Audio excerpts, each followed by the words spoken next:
Hello everyone. I am the Midnight Teller and I am here to help you today. I know you use this video to fall asleep, so before that, like the video and subscribe to the channel also. Where are you from and what time are you watching now?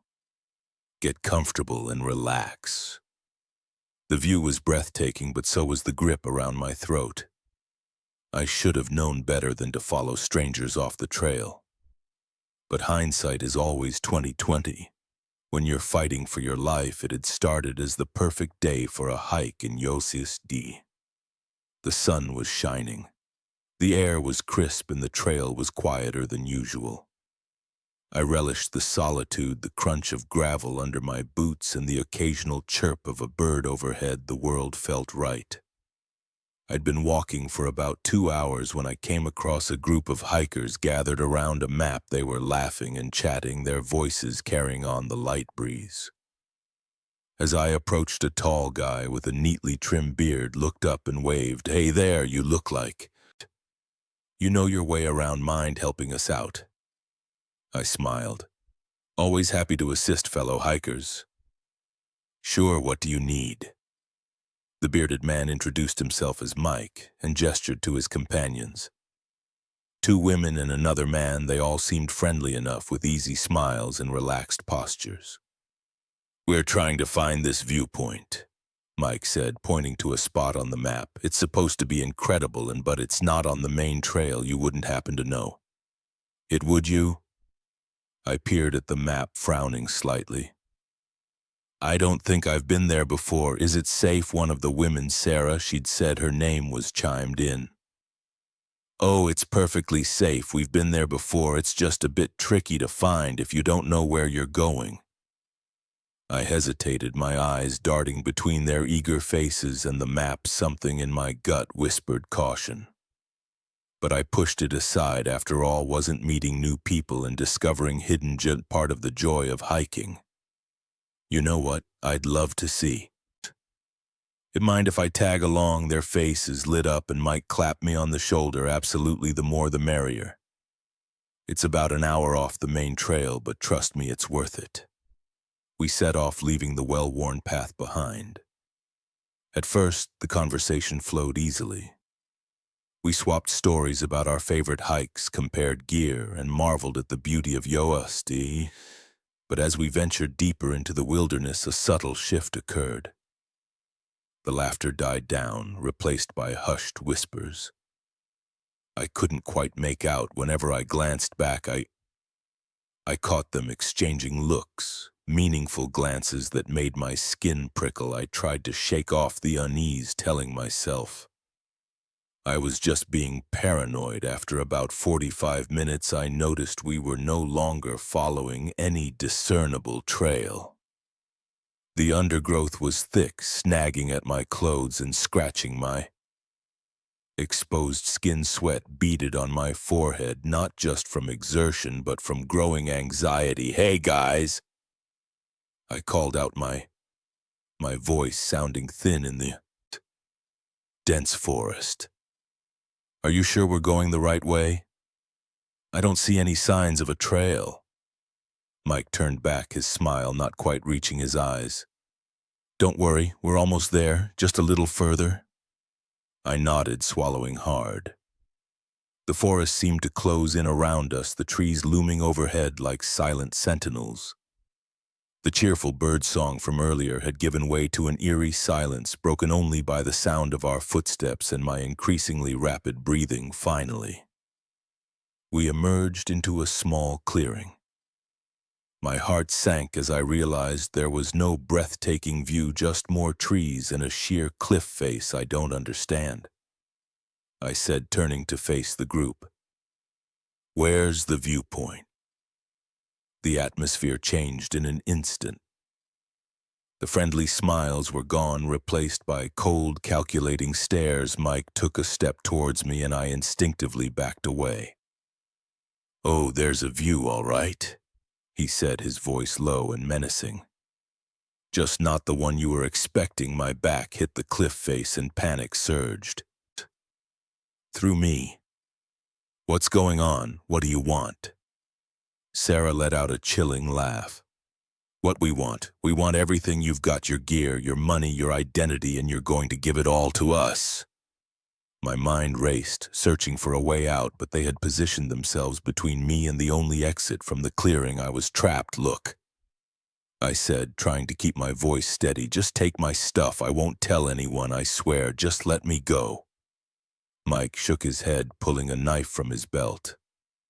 I'm afraid it's not that simple. You see, we can't risk you running back and alerting the rangers. No, you're going to have a little accident. It's tragic, really, solo hiker, unfamiliar terrain. One wrong step, the reality of my situation hit me like a punch to the gut. They weren't just robbers, they were killers, and I was their next victim. Adrenaline surged through my veins in that moment. Survival was all that mattered. I feigned to move to the right, then ducked left, trying to slip past Mike, but he was faster, his hand shooting out to grab my arm. I struggled, kicking and thrashing, but he was too strong. His fingers dug into my flesh as he dragged me back towards the cliff edge. The others closed in their faces, masks of cruel determination. My heel hit a rock and I stumbled, nearly going over the edge. Mike's grip on my arm was the only thing keeping me from plummeting to my death. The irony wasn't lost on me. My would-be killer momentarily becoming my lifeline as I teetered on the brink. Time seemed to slow. I saw the knife in Mike's other hand, inching closer to my throat. I saw Sarah and the others watching with a mix of anticipation and cold indifference. And I saw my life flashing before my eyes in a cliché. I never thought I'd experience in that moment of clarity. A surge of defiance welled up inside me. I wasn't going to die here, not like this. With every ounce of strength I had left, I wrenched my arm free from Mike's grasp. The sudden movement caught him off. Guard! He stumbled forward, his eyes widening in surprise as he lost his balance.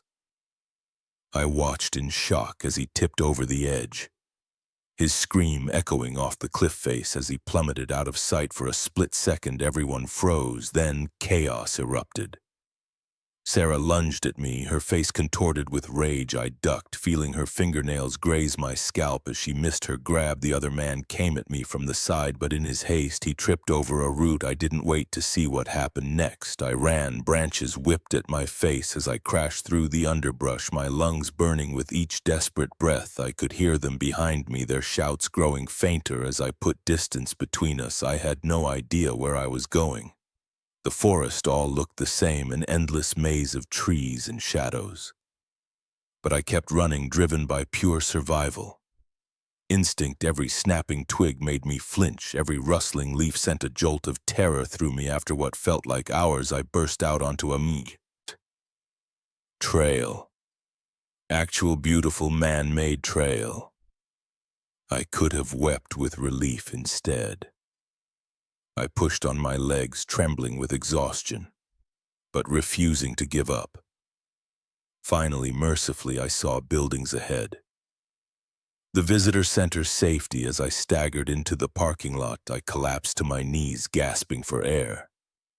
A park ranger rushed over, concern etched on his face. Sir, are you all right? What happened? The words tumbled out of me in a jumbled mess. The group, the fake viewpoint, the attack, the chase. The ranger's eyes widened as he listened immediately. Calling for backup on his radio, the next few hours passed in a blur of questions, statements, and search parties. They found Mike's body at the base of the cliff, just where I said he'd fallen, but Sarah and the others had vanished without a trace. As I sat in the ranger station, wrapped in a shock blanket and nursing a cup of lukewarm coffee, the reality of what had happened began to sink in. I had nearly died. I had watched a man die, and somewhere, out there, the others were still free, possibly looking for their next victim. The head ranger approached, his face grim.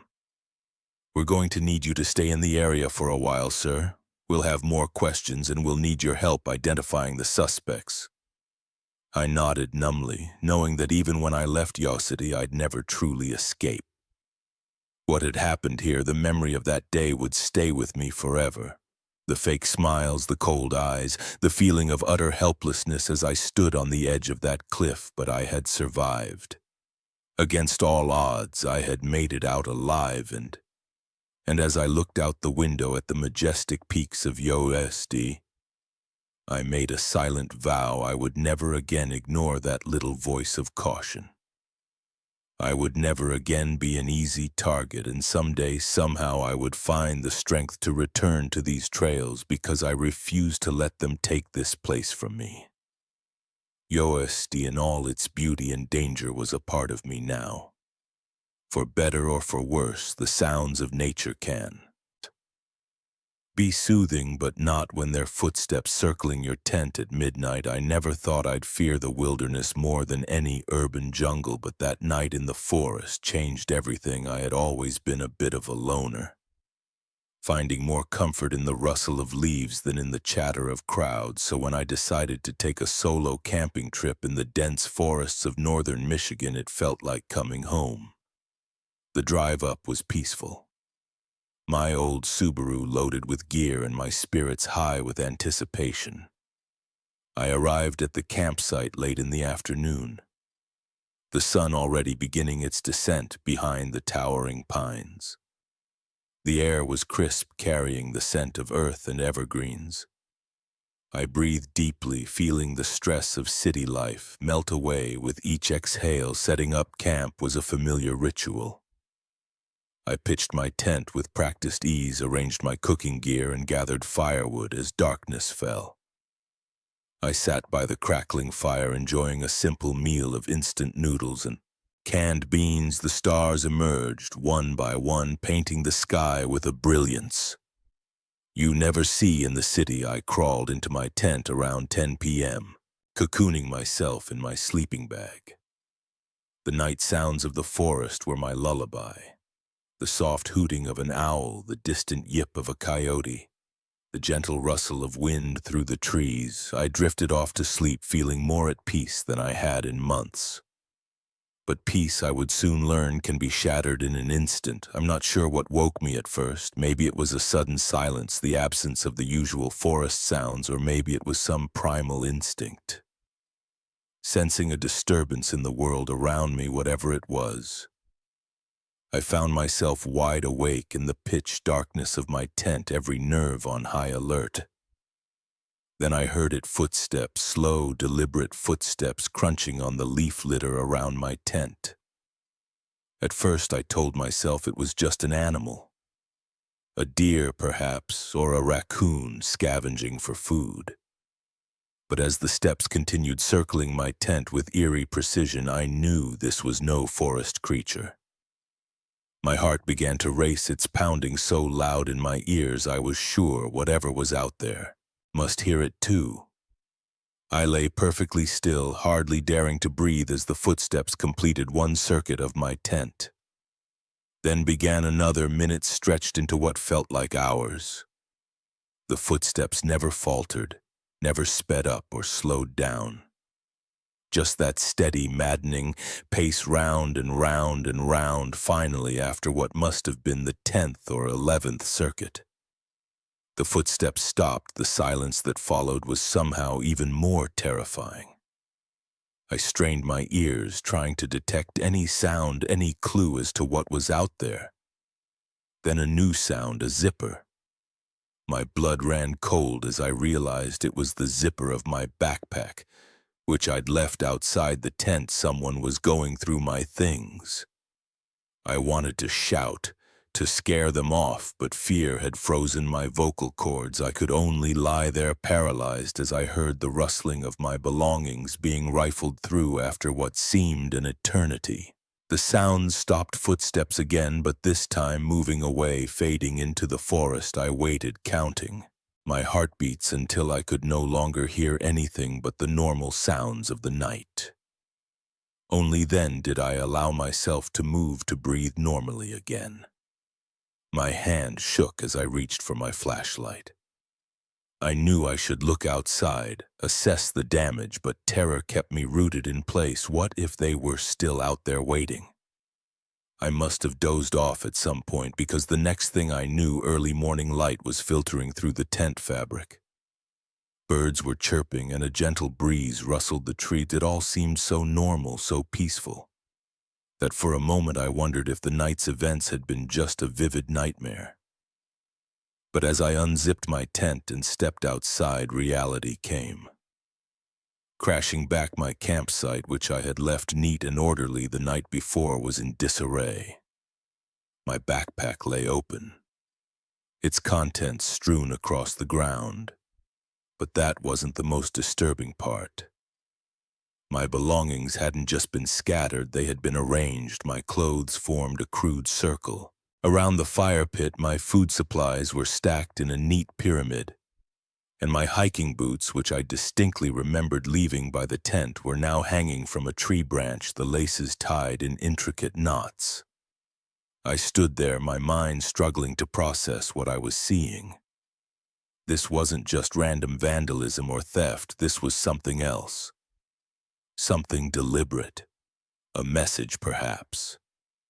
Though its meaning eluded me, I wanted to leave, to pack up and drive away as fast as I could, but as I looked around at my displaced belongings, I realized it would take time to gather everything, and something told me I shouldn't leave anything behind, so I set about putting my campsite back in order. My eyes constantly darting to the surrounding forest, half expecting to see someone watching me from between the trees. Every snapping twig, every rustle of leaves sent a jolt of adrenaline through my system as I packed. I took inventory. Surprisingly, nothing seemed to be missing, even my wallet and phone were untouched. This wasn't a robbery then, but if not that, then what? By mid-afternoon, I had everything packed up and loaded into my car. I sat in the driver's seat, key in the ignition, ready to put this place far behind me. But as I was about to start the engine, a thought struck me. What if they followed me? What if they were waiting somewhere along the road, ready to run me off into the ditch? Paranoia, I told myself, just paranoia, but the seed of doubt had been planted and it grew. Roots quickly, I decided to wait until nightfall. Surely, I reasoned, they wouldn't expect me to drive at night. I could slip away under cover of darkness, so I waited, watching the sun sink lower in the sky, painting the forest in shades of orange and red. As beautiful as it was, I couldn't appreciate it. Every shadow seemed to hide a threat. Every movement in the undergrowth, a potential attacker as darkness fell. The forest came alive with night sounds.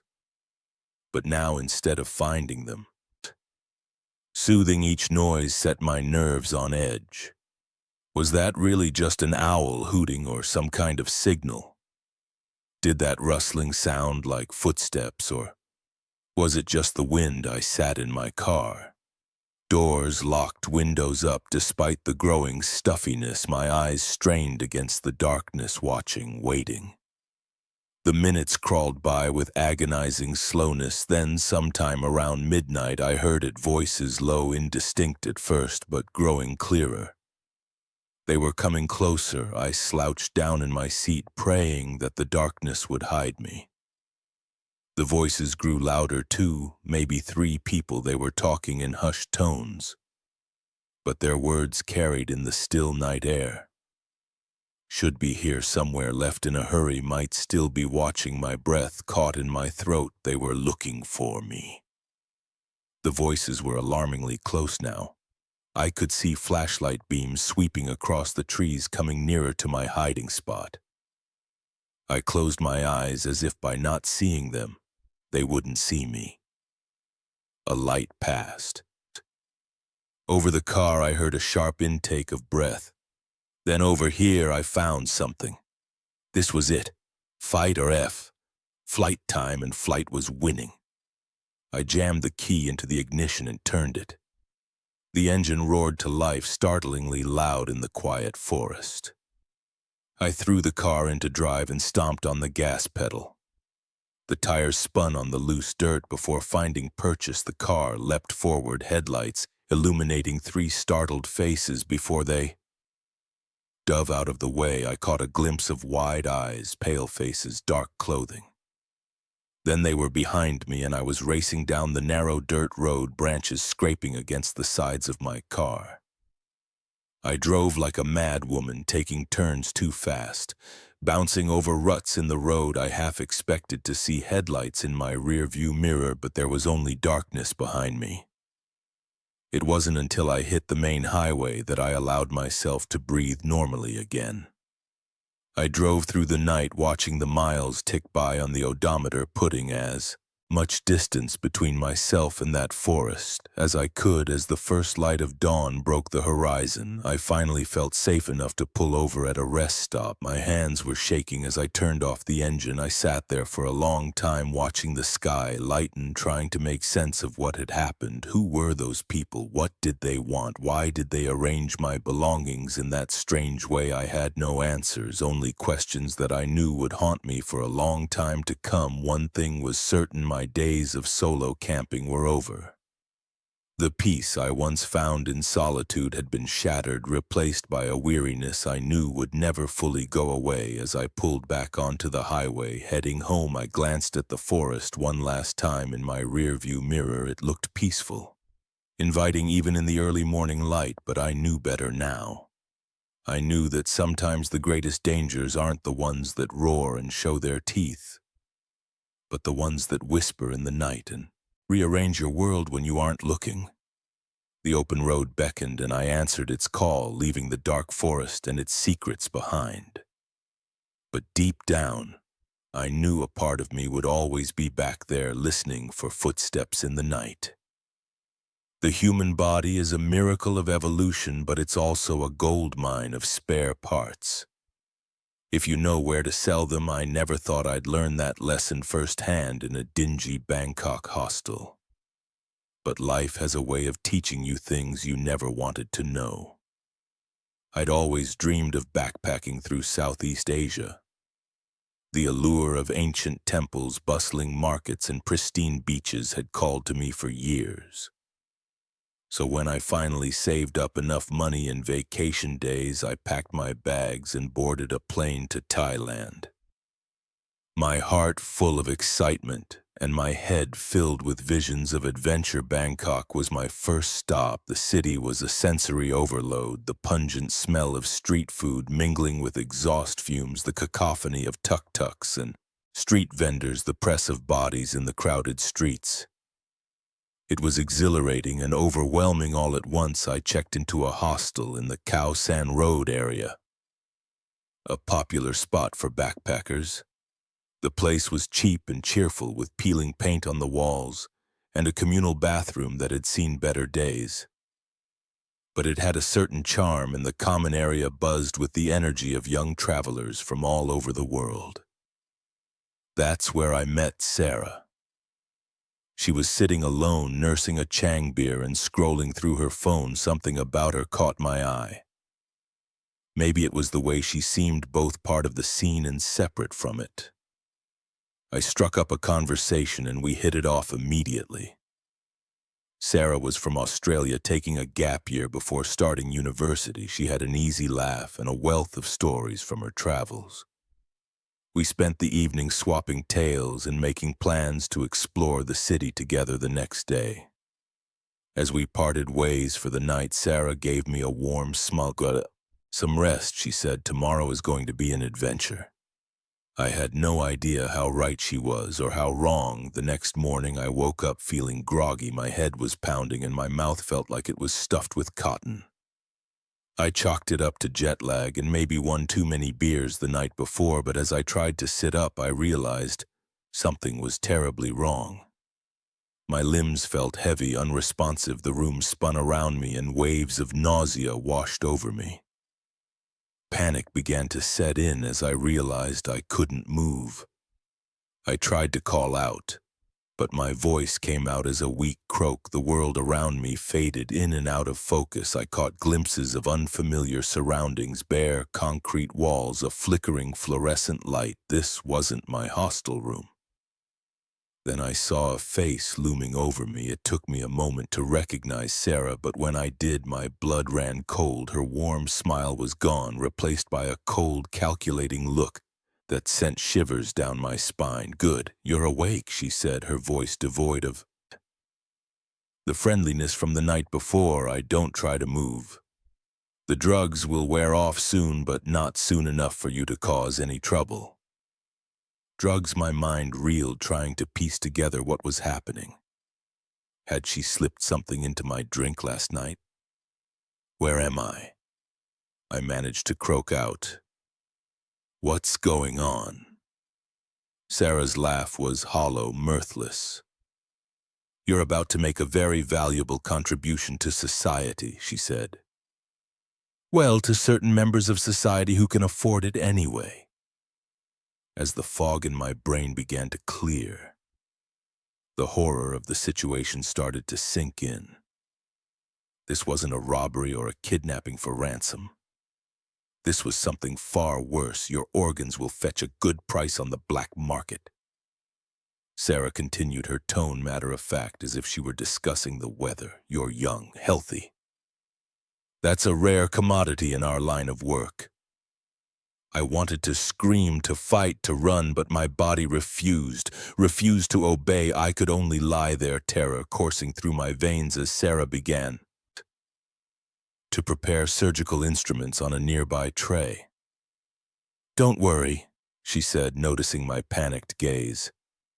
"We are professionals. You won't feel a thing somehow." That was small comfort. Just then the door opened and two men entered. They were dressed in scrubs, looking for all the world like legitimate medical professionals. But the predatory glint in their eyes told a different story. "There's the subject ready." One of them asked Sarah. She nodded. "Just about give the drugs another few minutes to wear off. We don't want any involuntary muscle spasms during the procedure. Such a clinical term for what they were about to do to me as they discussed the logistics of harvesting my organs. My mind raced, searching desperately for a way out.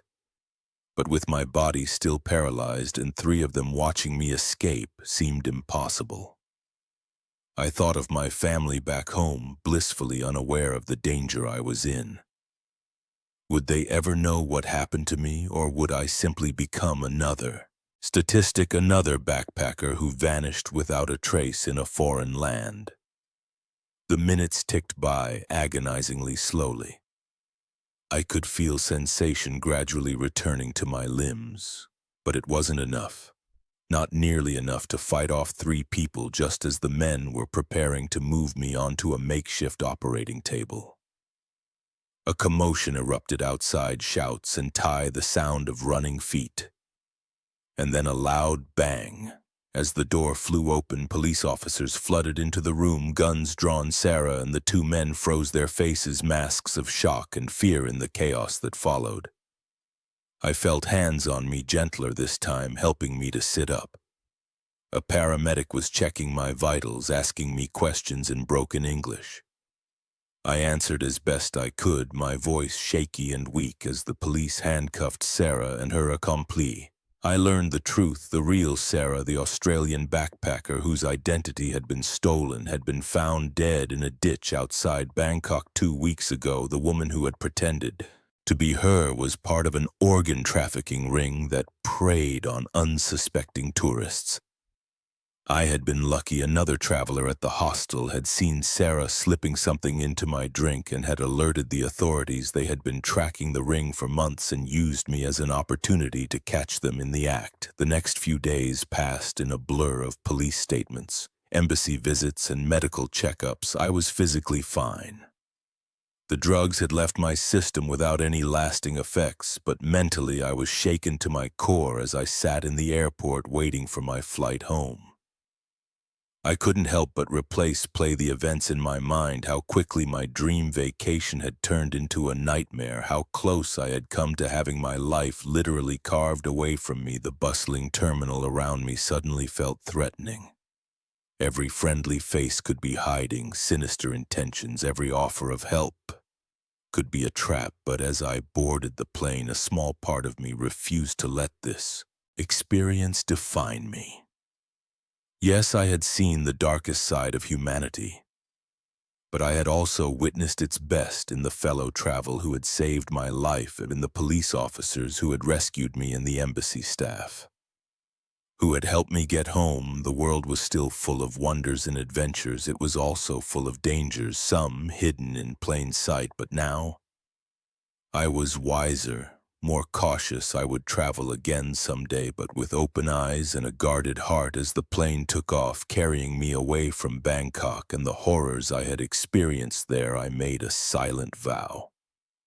I would live my life to the fullest for myself and for all those who weren't as lucky as I had been. My organs were my own, and I intended to use them for a long, long time. The scars of that night in Bangkok would stay with me forever, invisible but deep.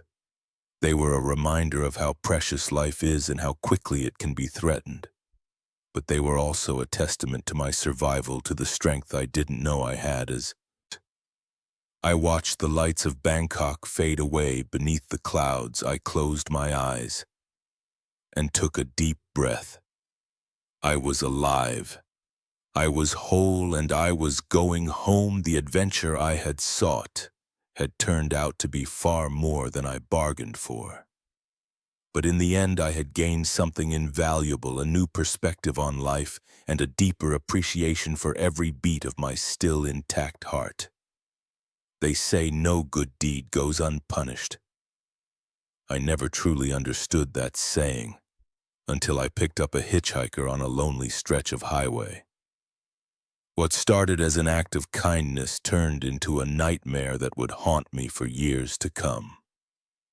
It was the third day of my cross-country road trip. I had always dreamed of driving from coast to coast, taking in the changing landscapes and experiencing the heart of America. The open road beckoned, and I answered its call with enthusiasm. I had just crossed the border into Nevada, the endless desert stretching out before me. The sun was setting, painting the sky in brilliant hues of orange and pink.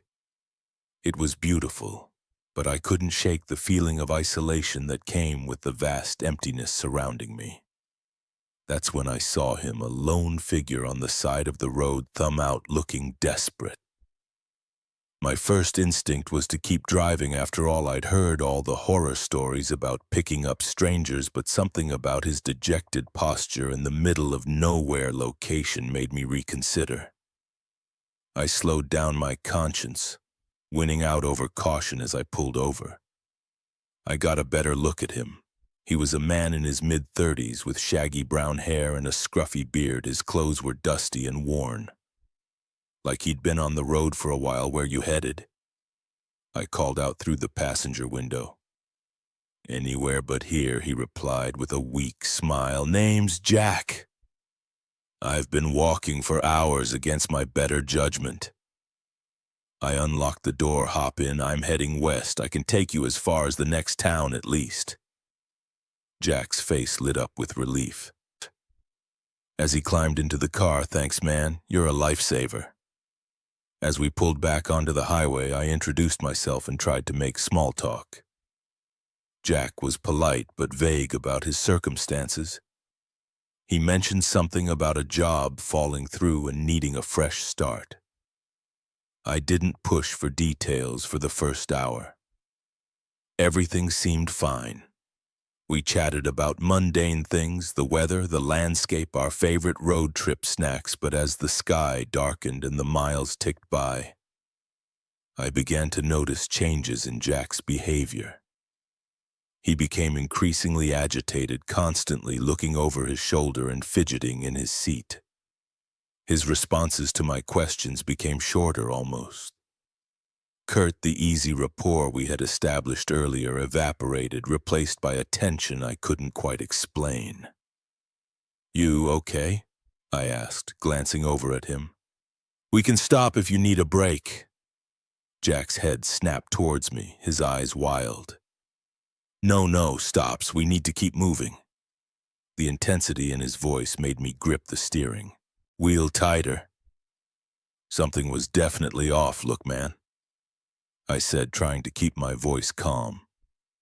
I think maybe this is far enough. There's a gas station coming up. I can drop you off there. That's when everything went sideways in a flash. Jack pulled out a knife. The blade glinted in the dim light of the dashboard. My heart leapt into my throat. Keep driving, he growled, all pretense of friendliness gone. And don't even think about trying anything stupid. My mind raced. How had I been so naive? I should have trusted my initial instincts. Now I was trapped in a car with an armed, unstable stranger miles from anywhere. What do you want? I managed to ask, my voice shaking. I don't have much money, but you can have it all. Jack laughed, a harsh, humorless sound. This isn't about money.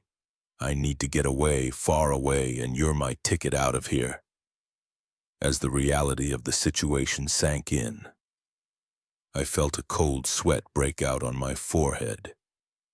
This wasn't a simple robbery. I was being kidnapped. Listen, I said, desperately trying to reason with him. Whatever trouble you're in, this isn't the way to handle it. Let me help you. We can go to the police. Shut up! Jack shouted, pressing the knife closer to my side. Just drive. I'll tell you where to go. For the next few hours, we drove in tense silence. Broken only by Jack's occasional directions, he had me turn off the main highway onto smaller, less traveled roads. With each mile, we drove deeper into the desert, farther from civilization and any hope of rescue. My mind raced, trying to think of a way out of this nightmare. Could I overpower him? Crash the car? Each option seemed more desperate and dangerous than the last. As dawn broke, painting the desert in pale light, Jack finally spoke again. Pull over here. We were in the middle of nowhere, surrounded by nothing but Sidon's scrub brush. My heart pounded as I brought the car to a stop. Was this where it would end? Get out, Jack ordered, gesturing with the knife on shaky legs. I stepped out of the car. Jack followed, keeping the weapon trained on me. Start walking, he said, nodding towards the expanse of desert. You're just going to leave me out here? I asked, disbelief and fear wearing in my voice. Jack's eyes were cold. You should have minded your own business now. Walk. I took a few steps, my mind whirling. I couldn't just let him take my car and leave me stranded in the desert. I'd die out here. In that moment, fueled by desperation and adrenaline, I made a decision. I spun around and lunged at Jack, catching him off guard. We grappled, the knife between us, each fighting for control. I felt a sharp pain in my side, but ignored it, focusing all my energy on wrenching the knife away. Finally, with a burst of strength I didn't know I possessed, I managed to disarm him. The knife fell to the ground and I kicked it away. Jack stumbled back, his eyes wide with shock and fury, but without his weapon the balance had shifted. I saw fear replace the anger in his eyes. It's over, I panted, my side throbbing where the knife had grazed me. We're going to the police now. But Jack had other ideas. With a final desperate look, he turned and ran into the desert. I watched him go, too exhausted and in too much pain to give chase. I collapsed against the car, the adrenaline fading and the full impact of what had happened hitting me. I was alive, but I was injured and still miles from anywhere. With trembling hands, I checked my phone. No signal. Of course I was on my own.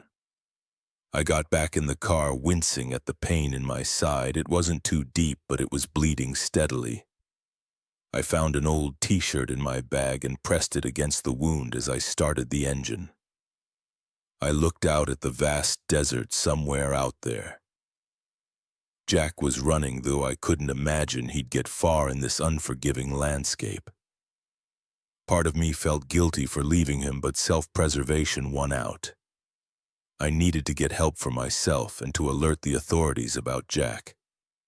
I drove for what felt like hours, the pain in my side a constant reminder of how close I'd come. to a much worse fate. Finally, blessedly, I saw signs of civilization. A small town shimmering in the distance like a mirage. I pulled into the first gas station I saw, relief washing over me as I spotted a payphone within minutes. The police and an ambulance were on their way as I sat in the back of the ambulance being treated for my wound. I gave my statement to the police. They assured me they would search for Jack, though. Given the vastness of the desert, I wasn't optimistic about their chances of finding him in the days that followed as I recovered in a local hospital. I learned more about Jack. He was wanted in 3 states for a string of violent crimes. I had unwittingly picked up a dangerous fugitive. The police praised me for my bravery, but I didn't feel brave. I felt foolish for having put myself in that situation in the first place. The road trip I had dreamed about for so long had turned into a nightmare I couldn't wait to wake up from. As I was discharged from the hospital, the doctor gave me a stern look. "You're lucky," he said a few inches deeper, "and that knife would have hit something vital. Be more careful." "Who you'll into your car in the future," I nodded. Knowing I had learned that lesson the hard way, my cross-country adventure was over. All I wanted now was to go home, to sleep in my own bed and try to forget the terror of those hours in the desert with Jack. But as I boarded the plane that would take me back east, I knew forgetting wouldn't be easy. The scars, both physical and emotional, would serve as a constant reminder of that night. The vast openness of the American West, which had once filled me with wonder, now seemed ominous and threatening. The kindness I had always prided myself on had nearly cost me my life. Yet as the plane took off, I found myself looking down at the patchwork landscape below, with a mix of emotions: fear, certainly, but also a newfound respect for the unpredictability of life and the strength I had discovered within myself. I had set out on this trip looking for adventure and self-discovery. I had found both, though not in the way I had expected. The road had tested me, pushed me to my limits, and shown me what I was capable of when my back was against the wall. As we soared above the very highways I had traveled, I made a silent promise to myself. I would not let this experience break me. I would learn from it, grow from it, and one day, when the nightmares faded and the scars healed, I would return to the open road. But next time I'd keep on driving when I saw a hitchhiker. I've always believed that true enlightenment comes from within, but I never imagined it would be buried so deep beneath layers of fear and betrayal. The spiritual retreat that promised inner peace nearly cost me my life. And the only thing I found was a darkness I never knew existed. It all started with a simple ad. Find yourself in the forests of Oregon. Days of meditation, nature walks, and self-discovery. It seemed perfect. I had been feeling lost, drowning in the noise of my daily life, desperate for some clarity. The retreat promised to be the reset button I so desperately needed. I arrived at the secluded location on a crisp autumn morning. The air was thick with the scent of pine, and a light mist hung over the forest, giving everything an ethereal quality. It felt magical-like. I had stepped into another world. Our group was small, just 10 of us, all seeking something we couldn't quite define. We were greeted by Martin, our guide for the week. He had a calm demeanor and spoke with a soft, reassuring voice that immediately put me at ease. His eyes, though, were intense, almost piercing, as if he could see right through to your soul. "Welcome," he said, his arms spread wide. "You've taken the first step on a journey of transformation here. You will shed your old selves and be reborn." Looking back, I should have recognized the red flag in those words. But at the time, it sounded exactly like what I needed to hear. The first few days were everything I had hoped for. We meditated at dawn, took long walks through the forest, and shared our thoughts and feelings in group sessions.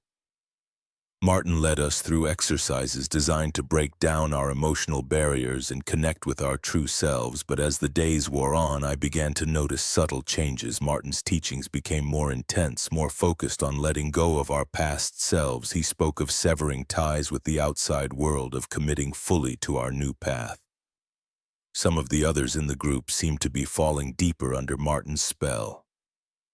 They hung on his every word, their eyes glazed over with adoration. I watched as Sarah, a quiet accountant from Michigan, gave away her wedding ring, claiming it was a symbol of her old life. I tried to shake off my growing unease. Wasn't this what I had come for, to change, to find a new perspective? But something in my gut told me this wasn't right. On the fifth night, Martin announced we would have a special ceremony tonight. He said, his eyes gleaming in the fur light. We will transcend the physical and touch the divine. We gathered in a clearing deep in the forest. The moon was full, casting an eerie glow over the proceedings. Martin began to chant in a language I didn't recognize, and the others joined in the sound, rose and fell, hypnotic and unsettling. Then Martin produced a small vial of liquid. This, he said, will help us see the truth. It will open our minds to the universe. He began to pass the vial around. I watched as one by one my fellow retreatants drank without hesitation. When it came to me, I hesitated. Martin's eyes locked onto mine, challenging. Almost threatening, I pretended to drink, holding the liquid in my mouth and spitting it out. When no one was looking, almost immediately I could see the effects on the others. Their eyes glazed over and they began to sway to some unheard rhythm. Martin started talking about shedding our old selves, about being reborn, but his words had taken on a sinister edge. He spoke of sacrifice, of leaving behind not just our old lives, but our old bodies. As I watched in horror, two of the men in our group began to lead Sarah towards a crude altar they had constructed. She went willingly, a beatific smile on her face. Martin raised a knife, its blade glinting in the moonlight. In that moment, I knew I had to act. I couldn't just stand by and watch this happen. But I was outnumbered and they were in some kind of a trance. I needed help. I slipped away while they were distracted, my heart pounding so hard I was sure they would hear it. I ran through the forest, branches whipping at my face, roots threatening to trip me at every step. I had no idea where I was going, only that I needed to get away, to find help. After what felt like hours, I stumbled upon a small creek. I followed it, hoping it would lead me to civilization. The forest was alive with night sounds, every snapping twig making me jump. I kept looking over my shoulder, sure that at any moment I would see Martin or one of his followers pursuing me. Finally, I saw lights through the trees, a small town. A beacon of hope in the darkness. I burst out of the forest onto a quiet street, probably looking like a mad woman, dirty, disheveled, wild-eyed with fear. I found a diner that was still open and burst in. Gasping for breath, the few patrons looked up in shock. "Please," I managed to say, between gulps of air. "I need help. There are people in danger." The waitress, bless her heart, didn't hesitate. She called the police immediately. As we waited for them to arrive, she sat me down, brought me water, and listened as I poured out my story. I could see the disbelief in her eyes, but to her credit, she didn't dismiss me. When the police arrived, I told them everything about Martin, the retreat, the ceremony. I could tell they were skeptical, but something in my desperate plea must have convinced them to at least check it out. They asked me to lead them back to the retreat site. The journey back through the dark forest was terrifying, every shadow seeming to hide a threat. But with the solid presence of the officers beside me, I found the strength to go on. We reached the clearing just as dawn was breaking, but it was empty. The altar was gone, the fire nothing but cold ashes. There was no sign of Martin or any of the others. The police searched the area thoroughly but found nothing to corroborate my story, no vials of strange liquid, no knives, no evidence of any kind of ceremony.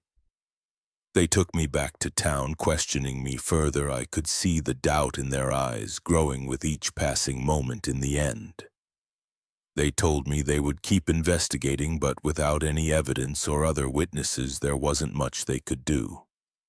They advised me to go home to seek help if I was having trouble. I left Oregon feeling shaken and confused. Had I imagined it all? The ceremony, the knife, Sarah being led to the altar, it all seemed so real. But with each passing day, as I tried to readjust to my normal life, it began to feel more and more like a vivid nightmare. I tried to find information about Martin or the retreat online, but it was as if they had never existed. The website where I had found the original ad was gone. I reached out to the hotel where I had stayed the night before the retreat, but they had no record of my stay. Weeks turned into months. I went to therapy trying to make sense of what had happened. My therapist suggested, Ed, that stress and isolation might have caused me to have a break with reality. Part of me wanted to believe her, to accept that it had all been in my head. It would have been easier that way, but I couldn't shake the feeling that it had been real. The fear I had felt that night in the forest was too visceral, too raw to have been imagined, and sometimes late at night I would wake up in a cold sweat, sure that I could hear Martin's voice chanting in that strange language. I never went on another spiritual retreat. The peace and clarity I had sought in those woods continued to elude me. Instead, I was left with a constant sense of unease, a feeling that the world was not what it seemed. Every time I saw a missing persons report, I wondered if they too had gone seeking enlightenment and found something far darker. I thought about Sarah, about the others in the group. Where were they now? Had they been reborn as Martin had promised, or had they met a far more sinister fate? In the end, the experience changed me, but not in the way I had hoped when I first saw that ad. I learned that sometimes the greatest dangers come not from the outside world, but from our own desperate desire to believe in something, anything that promises to give our lives meaning.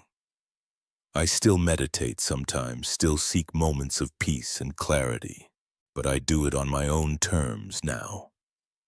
Wary of anyone who claims to have all the answers, the forest that had once seemed so full of promise now feels threatening, hiding secrets I'm not sure I want to uncover. And sometimes when the wind whispers through the trees, I could swear I hear Martin's voice calling me back to that clearing, promising rebirth. But I know now that some offers are too good to be true, and some journeys of self-discovery lead to places from which there is no return. The engine of my van had never sounded so loud as it did that night when its gentle purr threatened to become my death knell. I'd always thought the danger in camping came from wild animals or the elements, not from the hunters who stalk human prey. I'd been on the road for 3 months, living out of my converted van, chasing the dream of freedom and adventure that so many of us yearn for. The idea was simple: work, remotely travel the country, and live life on my own terms. No rent, no roots, just the open road and endless possibilities. That particular evening, I'd found what I thought was the perfect spot for some stealth camping. It was a secluded clearing off a rarely used Forest Service road in Northern California. The towering redwoods created a natural canopy, their ancient presence making me feel small and insignificant in the best possible way. I went through my usual routine, parking the van, setting up my portable solar panel, and preparing a simple dinner on my camping stove as the sun dipped below the horizon, painting the sky in brilliant hues of orange and pink. I sat in my folding chair, nursing a beer and feeling utterly at peace. If only I'd known then how quickly peace can shatter. The first hint that something was amiss came around midnight. I'd been asleep for a couple of hours when a sound jolted me awake. At first I couldn't place it. A rhythmic crunching that seemed out of place in the quiet forest. Then I realized footsteps, multiple sets of footsteps moving with purpose. My heart rate quickened as I peered out the small window of my van. The moon was full, casting an eerie glow over the clearing. That's when I saw them. 3 men dressed in dark clothing, carrying what looked like rifles. They were moving slowly, deliberately scanning the area as if searching for something or in need or someone. Fear gripped me as I realized the gravity of the situation. These weren't park rangers or fellow campers. The way they moved, the weapons they carried, these men were hunters. And I had a sickening feeling that I was their prey. I ducked down, praying they hadn't seen me. My mind raced, trying to piece together what was happening. Had I unknowingly camped on private property? Was this some kind of militia patrol, or was it something even more sinister? The footsteps grew closer, and I heard low voices murmuring. I couldn't make out the words, but the tone was clear. These men meant business. I held my breath, willing my heart to stop. Pounding so loudly in my chest, a beam of light swept across my van, and I froze. Had they spotted me? I heard one of the men say something, and the footsteps changed. Direction moving away from my vehicle. I allowed myself a small sigh of relief. But I knew I wasn't out of danger yet for what felt like hours. I remained still, listening intently to every sound. The men seemed to be patrolling the area, their footsteps fading and then returning at regular intervals. I was trapped, unable to start the van and drive away without alerting them to my presence. As the night wore on, my mind conjured up increasingly terrifying scenarios. What if they were human traffickers looking for lonely travelers to abduct?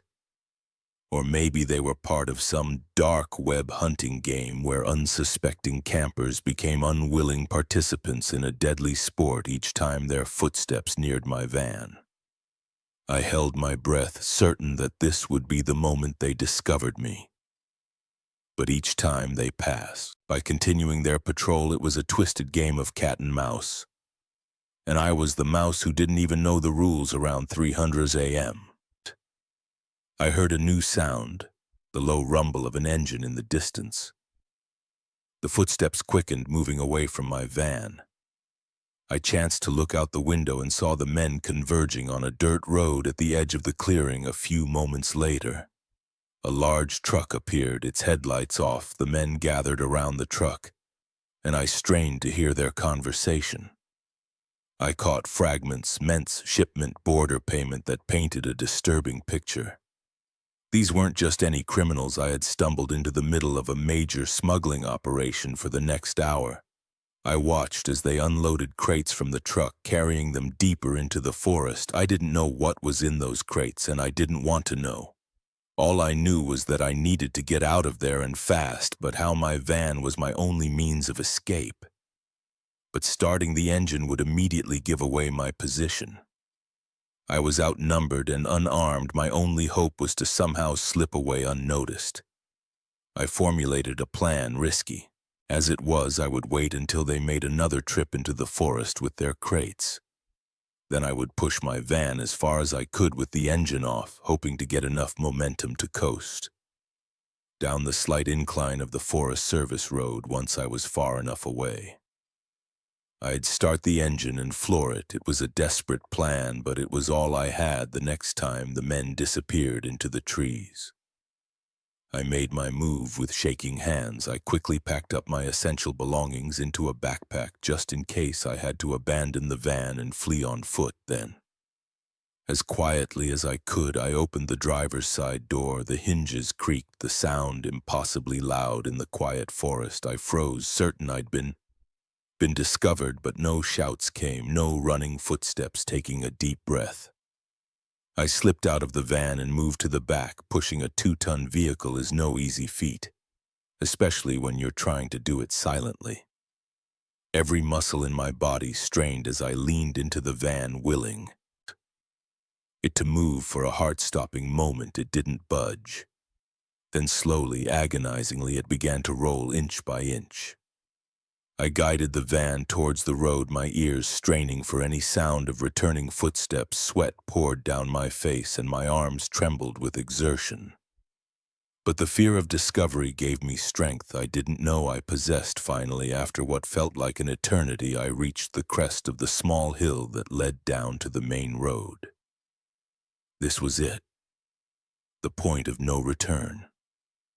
Once I let the van start rolling down the hill, there would be no turning back. I took one last look at the clearing. The truck was still there, its dark bulk ominous in the moonlight. There was no sign of the men, but I knew they could return at any moment. It was now or never. With a deep breath, I gave the van one final push and jumped into the driver's seat. The van began to roll slowly at first, then picking up speed as it descended the hill. The trees seemed to rush by, branches scraping against the sides of the vehicle. I gripped the steering wheel, my knuckles white, guiding the van down the twisting road. Each turn was a heart-stopping moment, the van's momentum threatening to send me keening into the trees. But somehow, I managed to keep it on the path as I neared the bottom of the hill. I knew it was time. I turned the key in the ignition, saying a silent prayer. The engine roared to life, shattering the night's silence. I stomped on the gas pedal and the van leaned forward in my rear-view mirror. I saw flashlights bobbing in the darkness, shouts echoed through the trees. They had discovered my escape. I drove like I'd never driven before, taking each turn at breakneck speed. The van rattled and shook, protesting the abuse, but I couldn't slow down. In the distance, I heard the roar of another engine.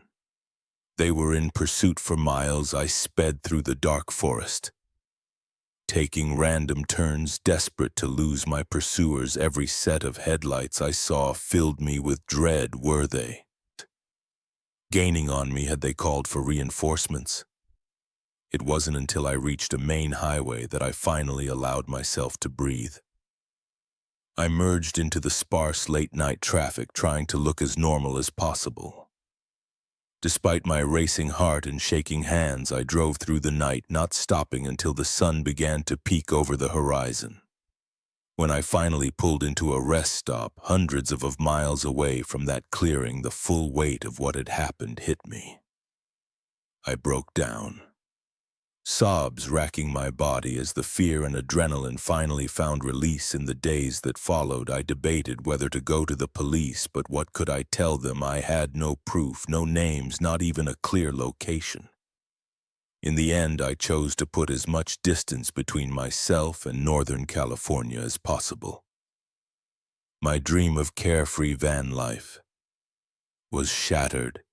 The open road, once a symbol of freedom, now felt fraught with hidden dangers. Every secluded spot, every quiet forest held the potential for unseen threats. I still live in my van, still travel, but now I stick to established campgrounds, well-lit areas, places where other people are always within earshot.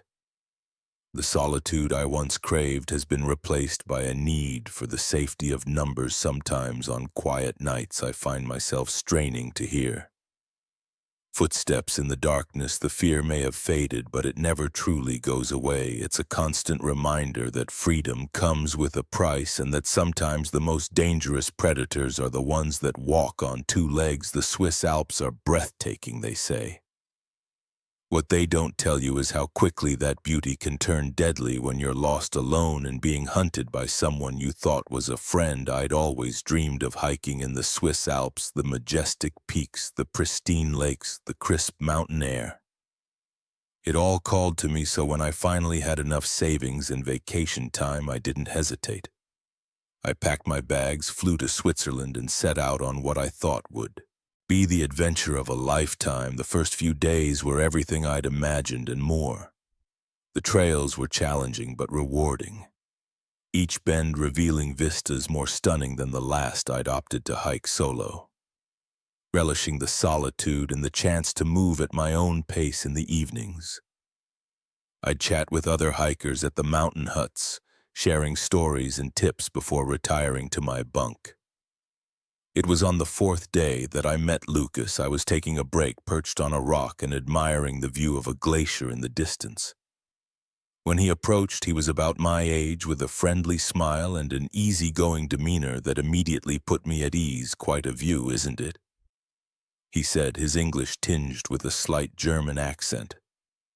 We struck up a conversation and I learned he was from Munich, taking some time off to explore the Alps. He seemed knowledgeable about the area and even gave me some tips on the best trails to take as we talked. I found myself warming to Lucas. It was nice to have some company after days of solitary hiking. When he suggested we hike together for a while, I agreed without hesitation. We set off with Lucas leading the way. He told me he knew a shortcut that would take us to a spectacular viewpoint off the main trail. I hesitated for a moment. I'd always been taught to stick to marked paths, but Lucas assured me it was safe. I've been here many times, he said with a confidence that quelled my doubts. Trust me, it's worth it. So I followed him, leaving the well-trodden path behind at first. Everything seemed fine. The route was more challenging, picking our way over loose rocks and through dense underbrush, but Lucas navigated it with ease. As we climbed higher, the landscape became more rugged. The friendly chatter that had filled our first hours together dwindled, replaced by the sound of our labored breathing in the thin mountain air. It was then that I started to notice little things that didn't quite add up. Lucas's gear, which I had initially thought was top-notch, showed signs of wear that seemed inconsistent with his claims of being an experienced hiker. And some of the landmarks he pointed out didn't match what I remembered from my map. A seed of unease planted itself in my mind, growing with each step we took further from the main trail, but I pushed the feeling aside, telling myself I was being paranoid as the sun began to dip towards the horizon, painting the mountains in shades of gold and pink. I realized we should have reached the viewpoint by now. When I mentioned this to Lucas, his demeanor changed. The friendly smile vanished, replaced by a tightness around his eyes. "We're almost there," he said. His tone clipped just a bit further, but a bit further turned into another hour of hiking and still no viewpoint. The beautiful sunset had given way to twilight and a chill was settling into the air. That's when I decided enough was enough, Lucas, I said, stopping in my tracks. I think we should head back. It'll be dark soon and we're not prepared for night hiking. He turned to face me, and the look in his eyes made my blood run cold. Gone was any pretense of friendliness. His gaze was hard, calculating. "We're not going back," he said, his voice low and menacing. In that moment, I knew I was in serious trouble. My mind raced, trying to make sense of the situation. Who was Lucas, really? What did he want? What's going on? I asked, fighting to keep my voice steady. Why are we out here? Lucas laughed, a harsh sound that echoed off the surrounding rocks. You tourists are all the same, so trusting, so naive. Did you really think I was just some friendly hiker? He took a step towards me and I instinctively backed away. Your gear alone is worth a small fortune and I'm betting you've got cash credit cards. All sorts of valuable things in that backpack of yours. The reality of the situation hit me like an avalanche. I wasn't just lost in the mountains, I was being robbed and possibly worse. Take it, I said, shrugging off my backpack. Take everything, just let me go. But Lucas shook his head. It's not that simple. You've seen my face. You could identify me. Fear, cold and paralyzing, washed over me. This wasn't just a robbery. Lucas had never intended for me to make it off this mountain. In that moment of realization, survival. Instinct kicked in without thinking. I threw my backpack at Lucas as hard as I could. It caught him off guard, hitting him square barley in the chest as he stumbled. I turned and ran. I had no idea where I was going. The trail, if you could call it that, was barely visible in the fading light, but I ran anyway, fueled by pure adrenaline behind me.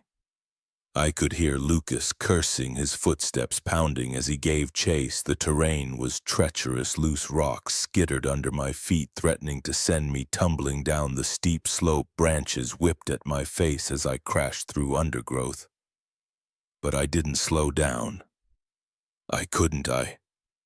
Lucas's voice echoed behind me, sometimes sounding closer, sometimes further away.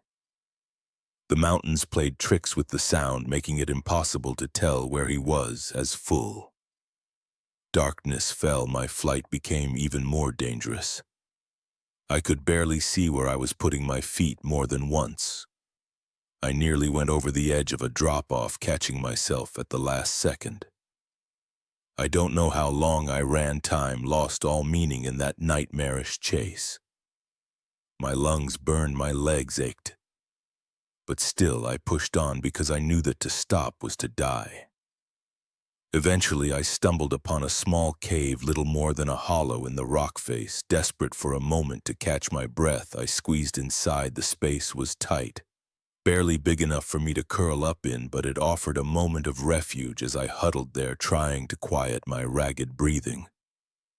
I heard Lucas pass by. He was muttering to himself, his voice a mix of anger and frustration.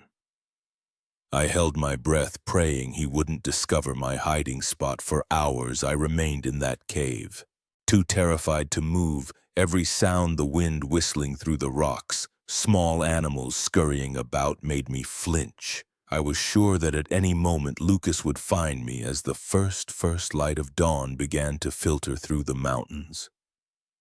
I finally dared to emerge from my hiding place. My body protested, stiff from hours of being cramped in one position. But I knew I couldn't stay there. I had no idea where I was without my backpack. I had no map, no water, no food. I was utterly lost in one of the most unforgiving environments on Earth. But I was alive, and that was something. I picked a direction and started walking, hoping to find my way back to a marked trail. Every shadow made me jump. Every snapping twig had me looking over my shoulder. The beautiful mountains that had so enchanted me just days ago now seemed menacing, hiding potential dangers around every boulder. It was late afternoon when I heard the most beautiful sound I've ever heard, the whir of helicopter. Blade search and rescue had been called, probably when I failed to check in at the next mountain hut, as planned. As the helicopter landed in a small clearing, I broke down in tears of relief. The rescue team was shocked at my condition, dehydrated, exhausted, covered in cuts and bruises. When I told them my story, they immediately radioed for the police in the following days. As I recovered in a hospital in Zurich, I learned more about Lucas. He wasn't German at all, but a local man with a long history of petty crime. He had been preying on solo hikers for months, but had always managed to evade capture. They found my backpack along with several others stashed in a remote cave. But of Lucas himself there was no sign. He had vanished into the mountains as if he'd never existed. I flew home a week later. My dream hiking trip turned into a nightmare. The physical wounds healed quickly, but the emotional scars ran deep for months. I jumped at every unexpected sound, saw threats in every friendly stranger. It's been years now, and I've slowly regained my love for hiking in the outdoors, but I never hike alone anymore, and I never ever leave the marked trails. The mountains are still beautiful, still majestic. But now I know that they can also be deadly, hiding dangers far worse than any natural hazard. And sometimes on nights when the wind howls outside my window, I find myself back on that mountain running for my life. From a man I thought was a friend in those moments, I'm reminded that the most dangerous predators are often the ones that look just like us. The taste of freedom is sweetest when it's been ripped away from you. I never truly appreciated that until I found myself behind bars in a foreign land, desperately trying to prove my innocence in a system designed to presume guilt. It was supposed to be a routine business trip to Moscow as a senior executive for a multinational tech company. I'd made dozens of similar journeys fly in close the pur. Deal fly out simple, efficient, and usually quite boring this time. However, would be anything but routine. The first few days went smoothly. Meetings were productive, the local team was enthusiastic, and it looked like we were on track to finalize a major contract to celebrate our progress. Victor, one of the Company executives, invited me to dinner at an upscale restaurant. The food was excellent, the vodka flowed freely, and the conversation was engaging. Victor was particularly interested in our company's latest innovations. In retrospect, perhaps a bit too interested, but in the moment buoyed by good food and alcohol, I thought nothing of it. I even showed him some confidential documents on my tablet, eager to impress our potential partners as we parted ways. That night, Victor shook my hand warmly to a successful partnership. He said, his smile not quite reaching his eyes. I should have noticed that, should have sensed something was off, but I was too caught up in the euphoria of a deal. Nearly closed the next morning, I was jolted awake by loud banging on my hotel room door. Before I could fully register what was happening, the door burst open and several police officers stormed in. Shouting in rapid-fire Russian, confused and still half asleep, I didn't resist as they roughly handcuffed me and began searching the room. One of them held up my tablet, saying something that sounded accusatory. Another officer thrust a document in my face, an arrest warrant. Though I couldn't read the Kurlik script, "What's going on?" I asked, my voice shaking. "There must be some mistake," one of the officers, his face stern, replied in heavily accented English. "You are under arrest for theft of company secrets. Come with us now." My mind reeled. Theft company secrets. This had to be a misunderstanding. But as they led me out of the hotel in handcuffs, the seriousness of the situation began to sink in. Passers-by stared, some taking photos with their phones. I felt exposed, vulnerable, my world crumbling around me. At the police station, things went from bad to worse. The interrogation room was small and stuffy, with harsh fluorescent lighting that made my head pound. 2 detectives questioned me for hours, their English limited, and my Russian non-existent. They accused me of stealing proprietary information from the Russian company we were partnering with, claiming they had evidence on my tablet. I tried to explain that I had only shown Victor some basic information. Nothing proprietary, but they didn't believe me. Or perhaps didn't want to believe me. They showed me documents I had never seen before, alleging they were found on my device when I denied knowledge of them. The detectives grew angry, their questions more aggressive as the interrogation dragged on. I asked repeatedly to contact the US embassy or a lawyer. Each time I was told soon, but soon never came. Finally, exhausted and overwhelmed, I was thrown into a holding cell. The reality of my situation hit me like a physical blow. I was alone in a foreign country, accused of a crime I didn't commit, with no idea how to prove my innocence.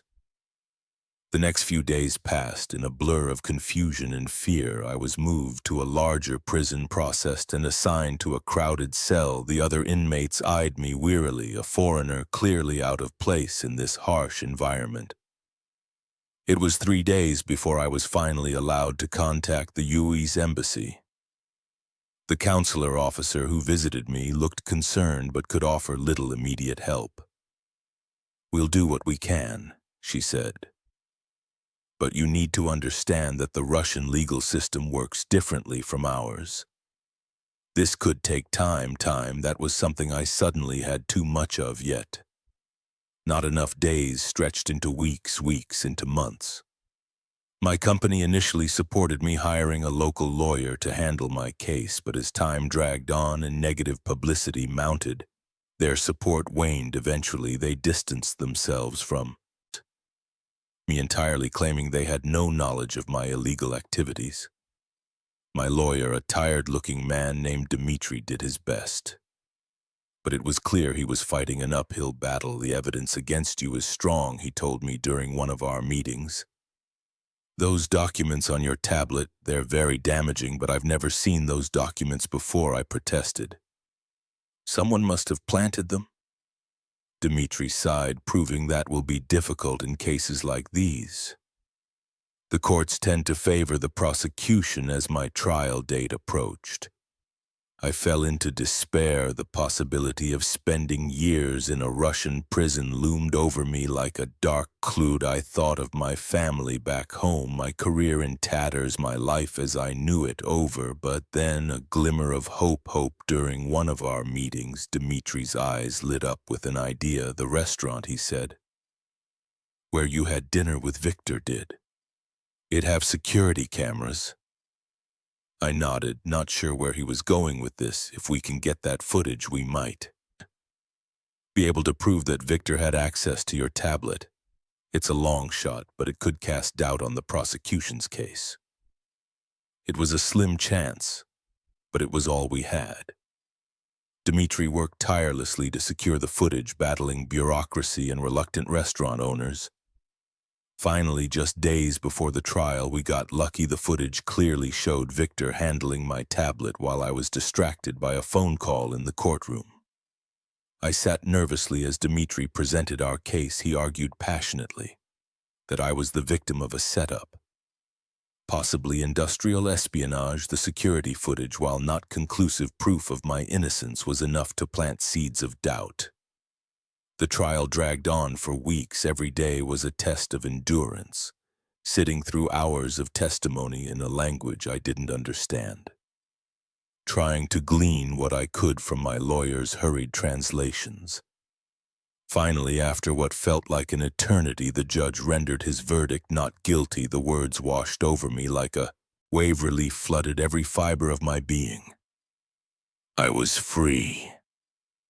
The nightmare was over. But as I walked out of the courthouse, blinking in the bright Moscow sunlight, I realized that free was a relative term.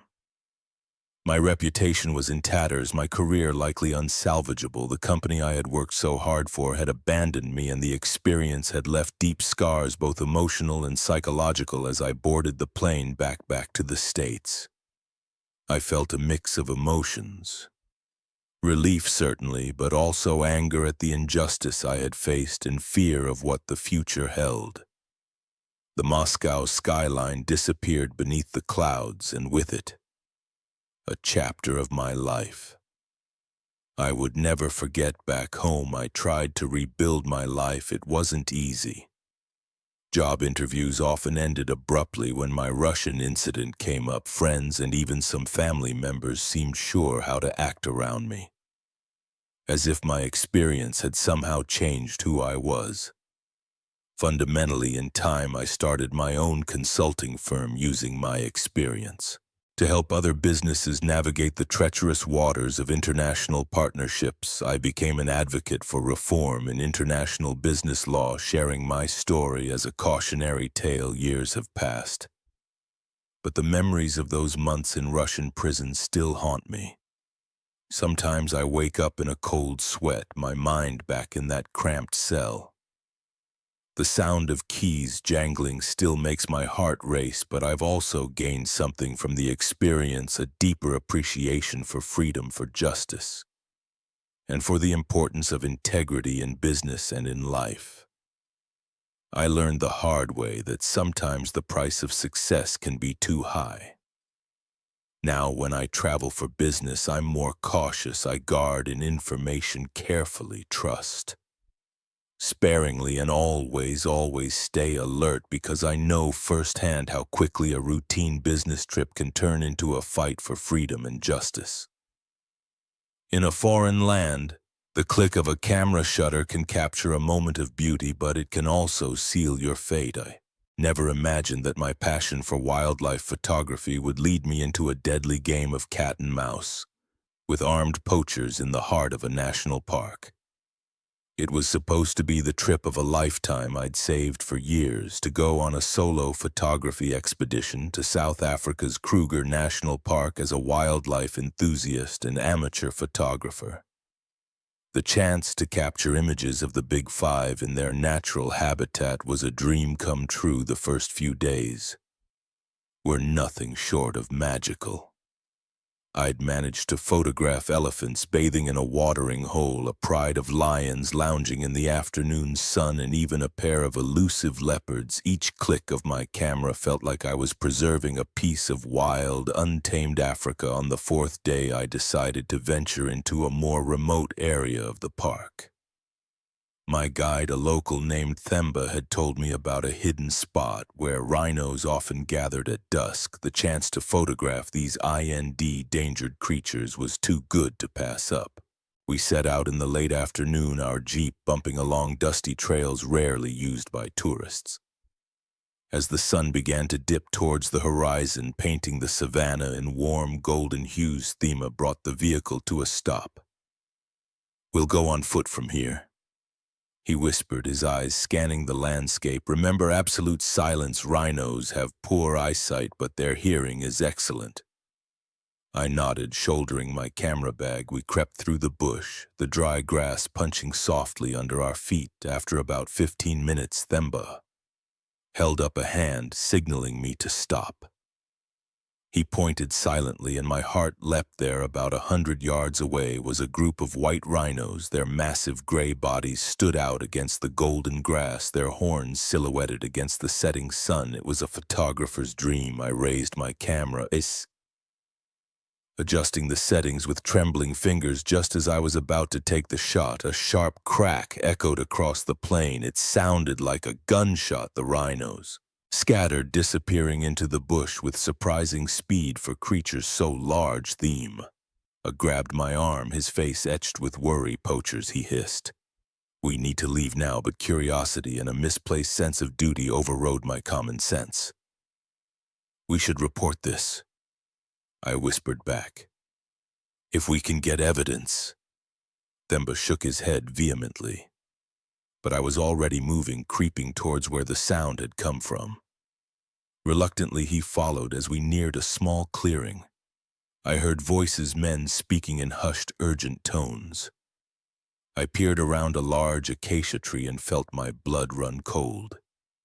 4 men stood in the clearing, armed with high-powered rifles, but it was what lay at their feet that made my stomach churn.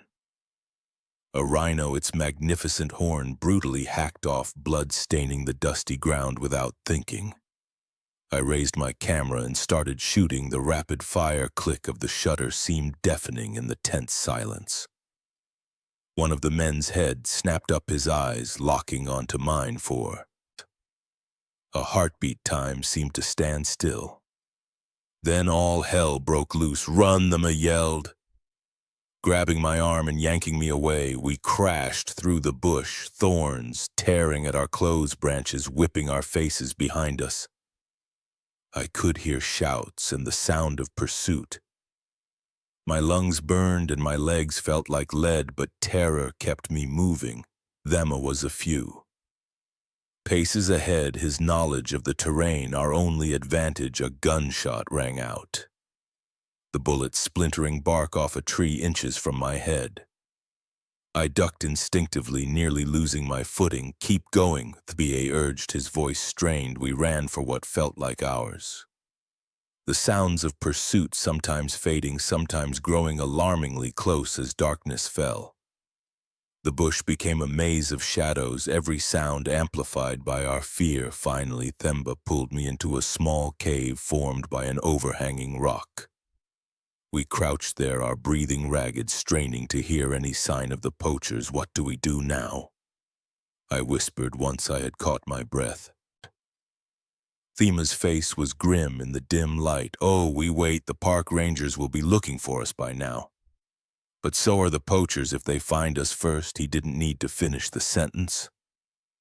The night stretched on endlessly. Every snapping twig, every rustle of leaves made us tense. Expecting to see the barrel of a gun appear at any moment, I clutched my camera, the evidence it contained now, a dangerous burden as the first light of dawn began to filter through the trees. We heard a new sound, the distant whir of helicopter blades. Hope surged through me. But Thema remained cautious. It could be a park ranger chopper, he whispered, or it could be the poachers' buyers coming to collect the horn. We can't risk moving until we're sure, so. We waited, the sound growing louder, then fading, then returning. It was maddening, not knowing if it heralded rescue or doom. Suddenly a voice crackled through a megaphone, barely audible but unmistakably speaking English. "This is Kruger Park Rangers. If you can hear this signal, your location." Relief flooded through me. But Theba held me back. "Wait," he cautioned. "It could be a trick." But as the voice repeated the message, this time mentioning my name and Themba, we knew it was genuine. We stumbled out of our hiding place, waving our arms frantically. The helicopter spotted us quickly, landing in a nearby clearing as rangers poured out rifles at the ready, scanning the area for threats. I felt my knees go weak. It was over. We were safe. The debriefing at park headquarters was intense. I handed over my camera, the photos I had taken now. Crucial evidence in the fight against poaching. The park director, a stern-faced woman named Miriam, looked at me with a mixture of admiration and exasperation. "You took an incredibly foolish risk," she said, her tone softening slightly. "But these photos, they could make a real difference. We've suspected for some time that there was a large-scale poaching operation in the park, but we've never had solid evidence until now, in the days that followed as I gave statements to police and park officials. The full scope of what I had stumbled upon became clear. The poachers were part of a sophisticated international syndicate, with connections reaching into high levels of government and business. My photos, along with Themba's testimony, provided the missing link. The authorities needed to launch a major operation within weeks. Arrests were made not just of the poachers we had seen, but of corrupt officials and wealthy buyers as well as, for me, I found myself thrust into the spotlight, hailed as a hero by conservation groups. Journalists wanted interviews, documentary filmmakers sought my story. It was overwhelming and, if I'm honest, a little frightening. The poaching syndicate had long arms and there was always the nagging fear of retaliation. But more than that, I struggled with the knowledge of what my actions had set in motion. Yes, dangerous criminals had been caught, and perhaps some rhino would be saved. But I also knew that for every poacher arrested, there were desperate people waiting to take their place, driven by poverty and lack of opportunity. The experience changed me profoundly. I couldn't go back to being just an amateur photographer. Not after what I'd seen. I began working with wildlife conservation groups, using my images to raise awareness about the devastating impact of poaching. I returned to Kruger a year later, this time as part of an anti-poaching education initiative. The park felt different now, still beautiful, still wild, but with an undercurrent of vulnerability I hadn't noticed before. Thema had been promoted to head ranger, his bravery and quick thinking during our ordeal recognized by park management. When we met again, there was a bond between us that went beyond words, forged in those terrifying hours of flight and hiding as we stood watching the sunset over the savannah. A family of rhinos grazing peacefully. In the distance, Themba turned to me with a smile. "You know," he said, "most people come to Africa to shoot animals with their cameras. You managed to shoot down an entire poaching ring." I laughed, but it was a laugh tinged with the weight of all that had happened. My camera hung at my side, a reminder of the power and responsibility that comes with bearing witness. The African bush.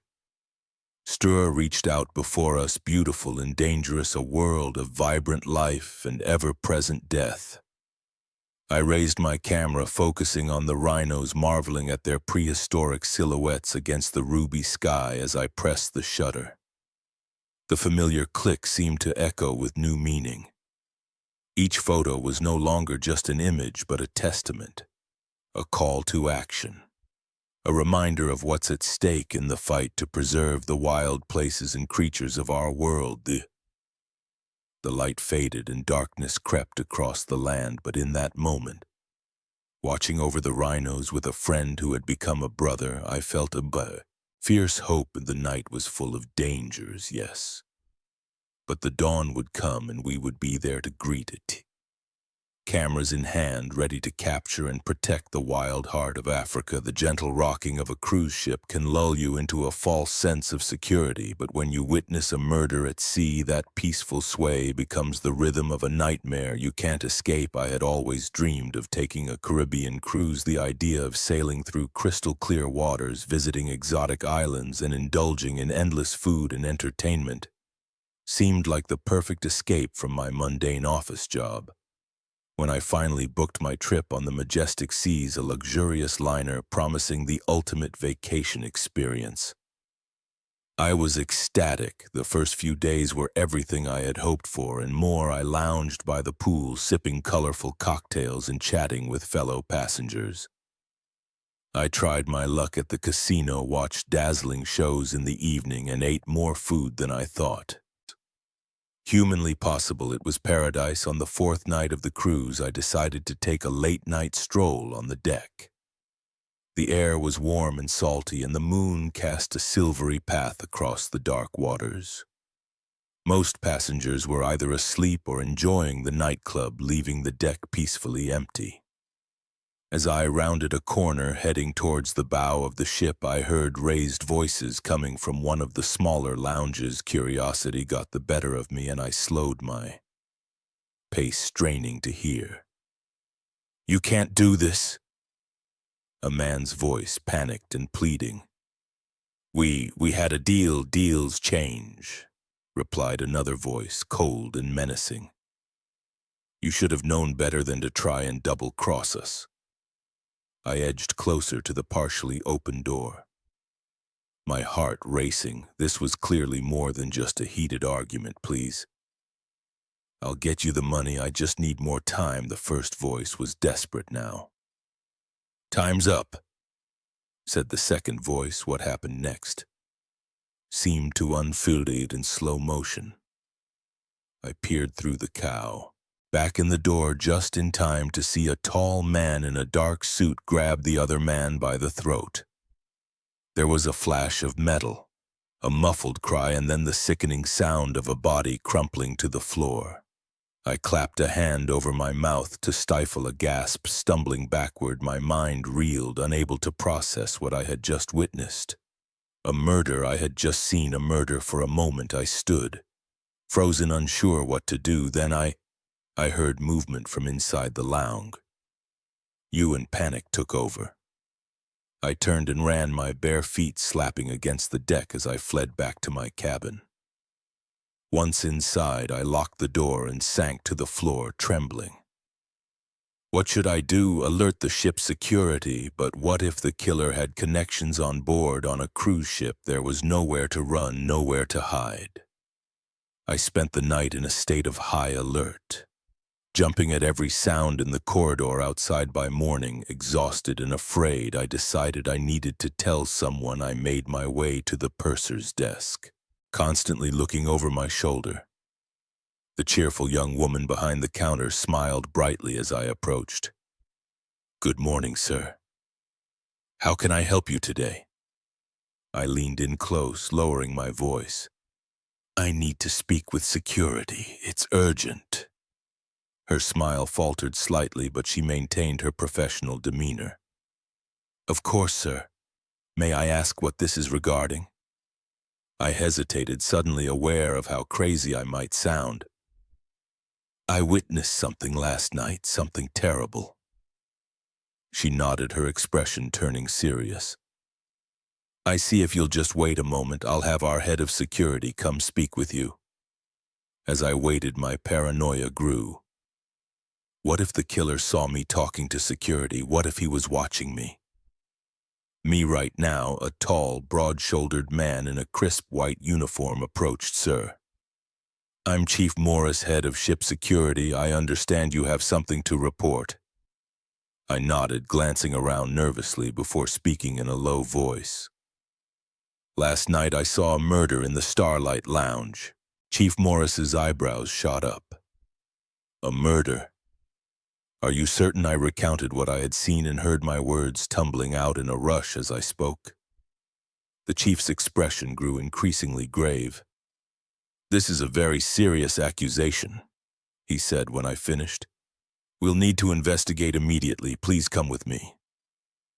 He led me to a small office and asked me to wait while he gathered his team. As I sat there, my mind raced. What if they didn't believe me?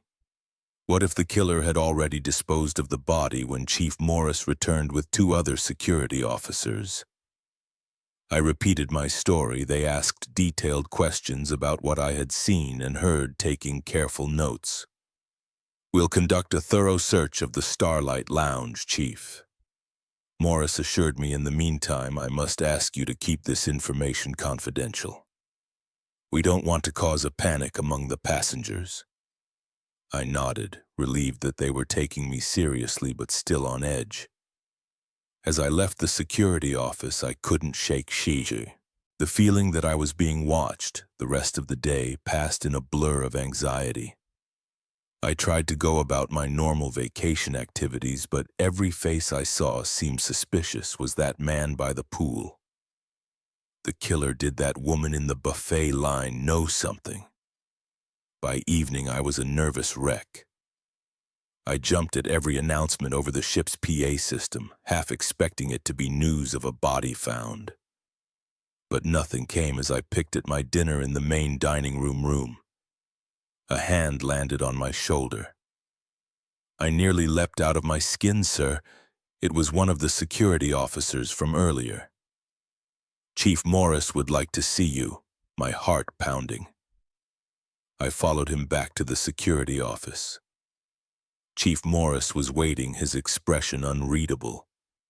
"We've conducted a thorough search of the Starlight Lounge and the surrounding areas," he said. Once we were seated, "I'm afraid we found no evidence of any crime taking place." I stared him in disbelief, but I saw it, I heard it. Chief Morris held up a hand. "Understand. You believe what you saw was real, but we've reviewed the security footage, interviewed staff members who were on duty last night, and found nothing to corroborate your story." "The footage," I said, grasping at straws. "Can I see it? Maybe I can point out the men I saw." The chief shook his head. "I'm sorry, but we can't share security footage with passengers. It's against company policy." I slumped in my chair, defeat washing over me. They didn't believe me, or worse, what if they were in on it? "Sir, Chief." Morris leaned forward, his voice gentle but firm. "Is it possible that what you saw was a misunderstanding, perhaps a rehearsal for one of the ship's theatrical productions?" I wanted to argue, to insist that what I had seen was real, but doubt had begun to creep in. Had I imagined it all? Was the stress of my job, the sudden freedom of vacation, playing tricks on my mind? I don't know anymore," I admitted, my voice small. Chief Morris nodded sympathetically. "It's not uncommon for passengers to experience vivid dreams or misinterpret things they see, especially if they're not used to the shipboard environment. I can assure you, if there had been any foul play, we would have found evidence of it." I left the security office feeling dazed and confused. As I wandered the ship's corridors, every laugh, every shadow seemed to mock me.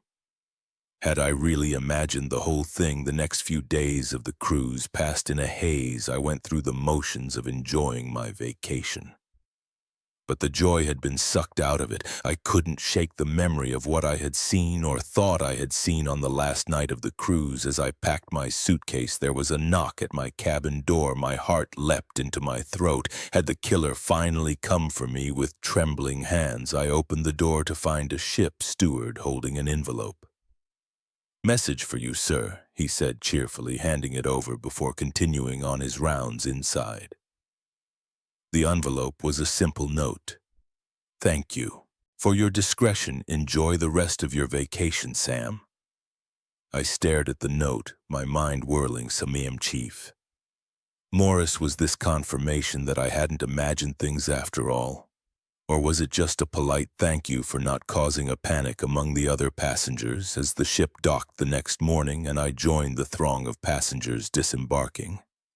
I found myself scanning the crowds. Was the killer among us blending in with the excited tourist heading home, or had he slipped away at one of our port stops, vanishing into the Caribbean sunshine? I never got answers to these questions in the years since that cruise. I've turned the events over in my mind countless times. Sometimes I'm convinced it was all real, a cover-up of a terrible crime. Other times I wonder if it was just an overactive imagination fueled by too many mystery novels.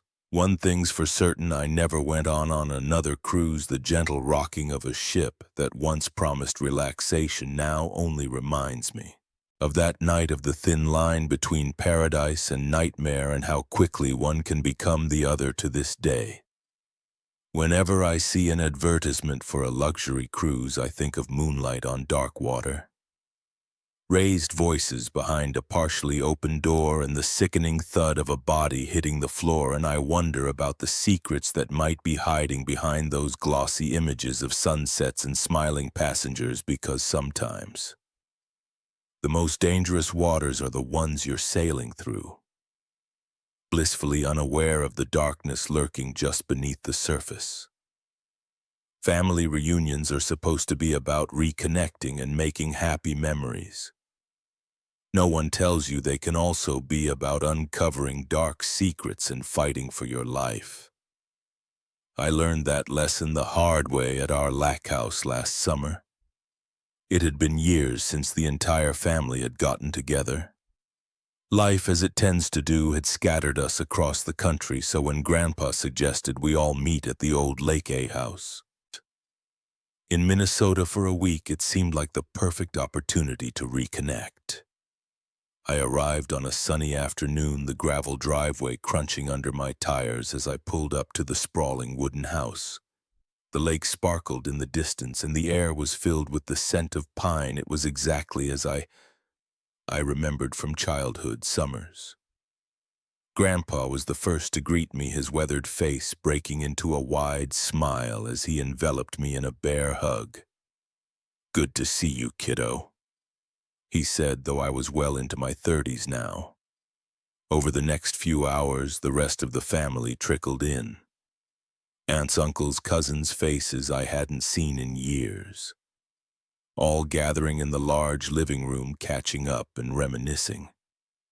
The atmosphere was jovial, filled with laughter and the excited chatter of reunited relatives, but as the evening wore on, I couldn't shake the feeling that something was off.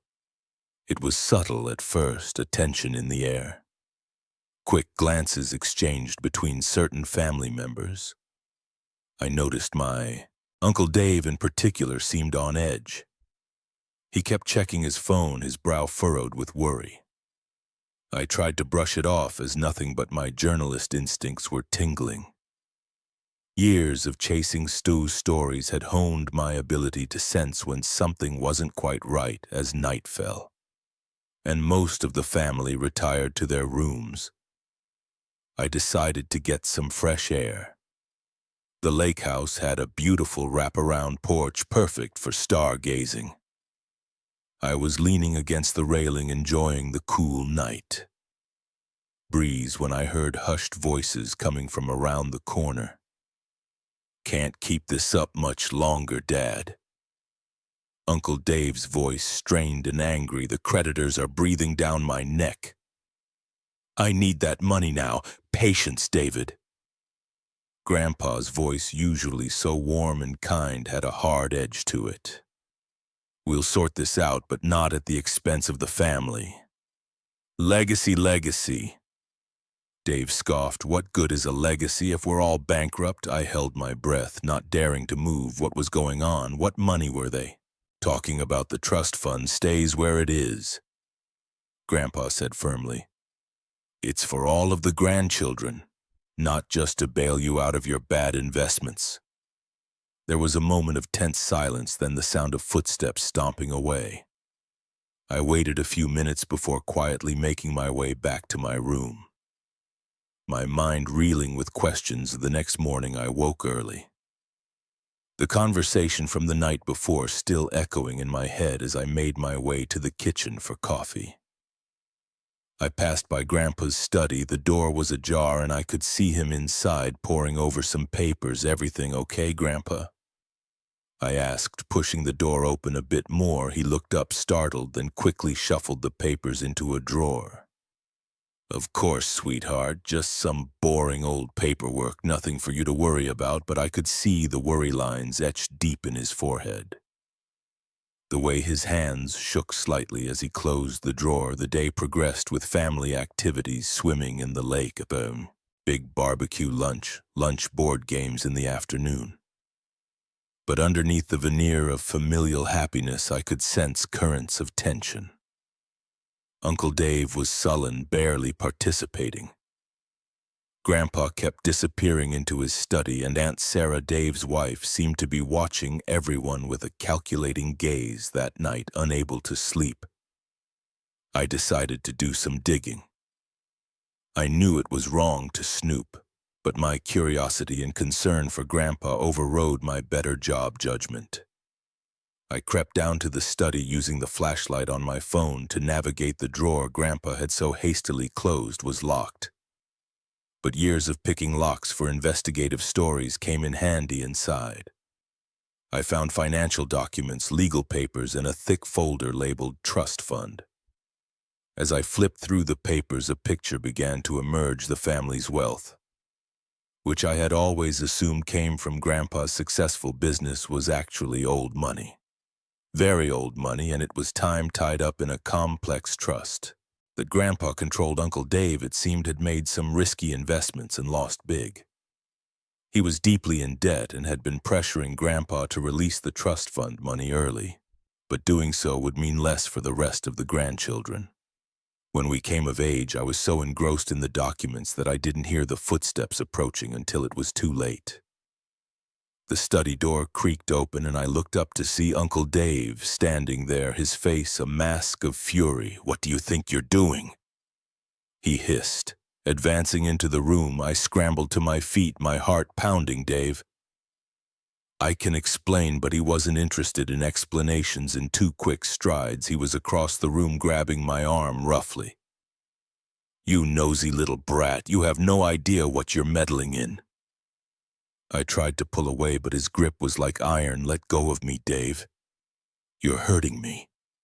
"Oh, I'll do more than hurt you if you don't keep your mouth shut," he growled, his face inches from mine. I could smell alcohol on his breath. "This is none of your business, you understand me." Suddenly, another voice cut through the tension. "Let her go." David Grandpa stood in the doorway, his usually kind face hard with anger. Dave released me, stepping back. "Dad, I can explain enough." Grandpa's voice cracked like a whip. "I've had enough of your excuses, your threats. This ends now." What followed was a heated argument that woke the entire house. Family members came rushing in, confusion turning to shock as the truth came out. Uncle Dave's debts, his desperate attempts to get the trust fund money, even threats he had made against Grandpa in the chaos that ensued. I slipped out onto the porch, my head spinning. How had a simple family reunion turned into this nightmare of secrets and betrayal as dawn broke over the lake, casting a pale light over the scene? The police arrived. Someone I later learned it was Aunt Sarah had called them. Uncle Dave was taken away in handcuffs, shouting accusations and threats. The rest of us sat in stunned silence in the living room as Grandpa finally told us everything. The trust fund, the family's hidden wealth, Dave's spiral into debt and desperation. It was like something out of a soap opera, except it was happening to us, to our family. "I'm sorry," Grandpa said. his voice heavy with regret. I thought I was protecting you all by keeping this secret. I never imagined it would come to this. In the days that followed, we rallied around Grandpa.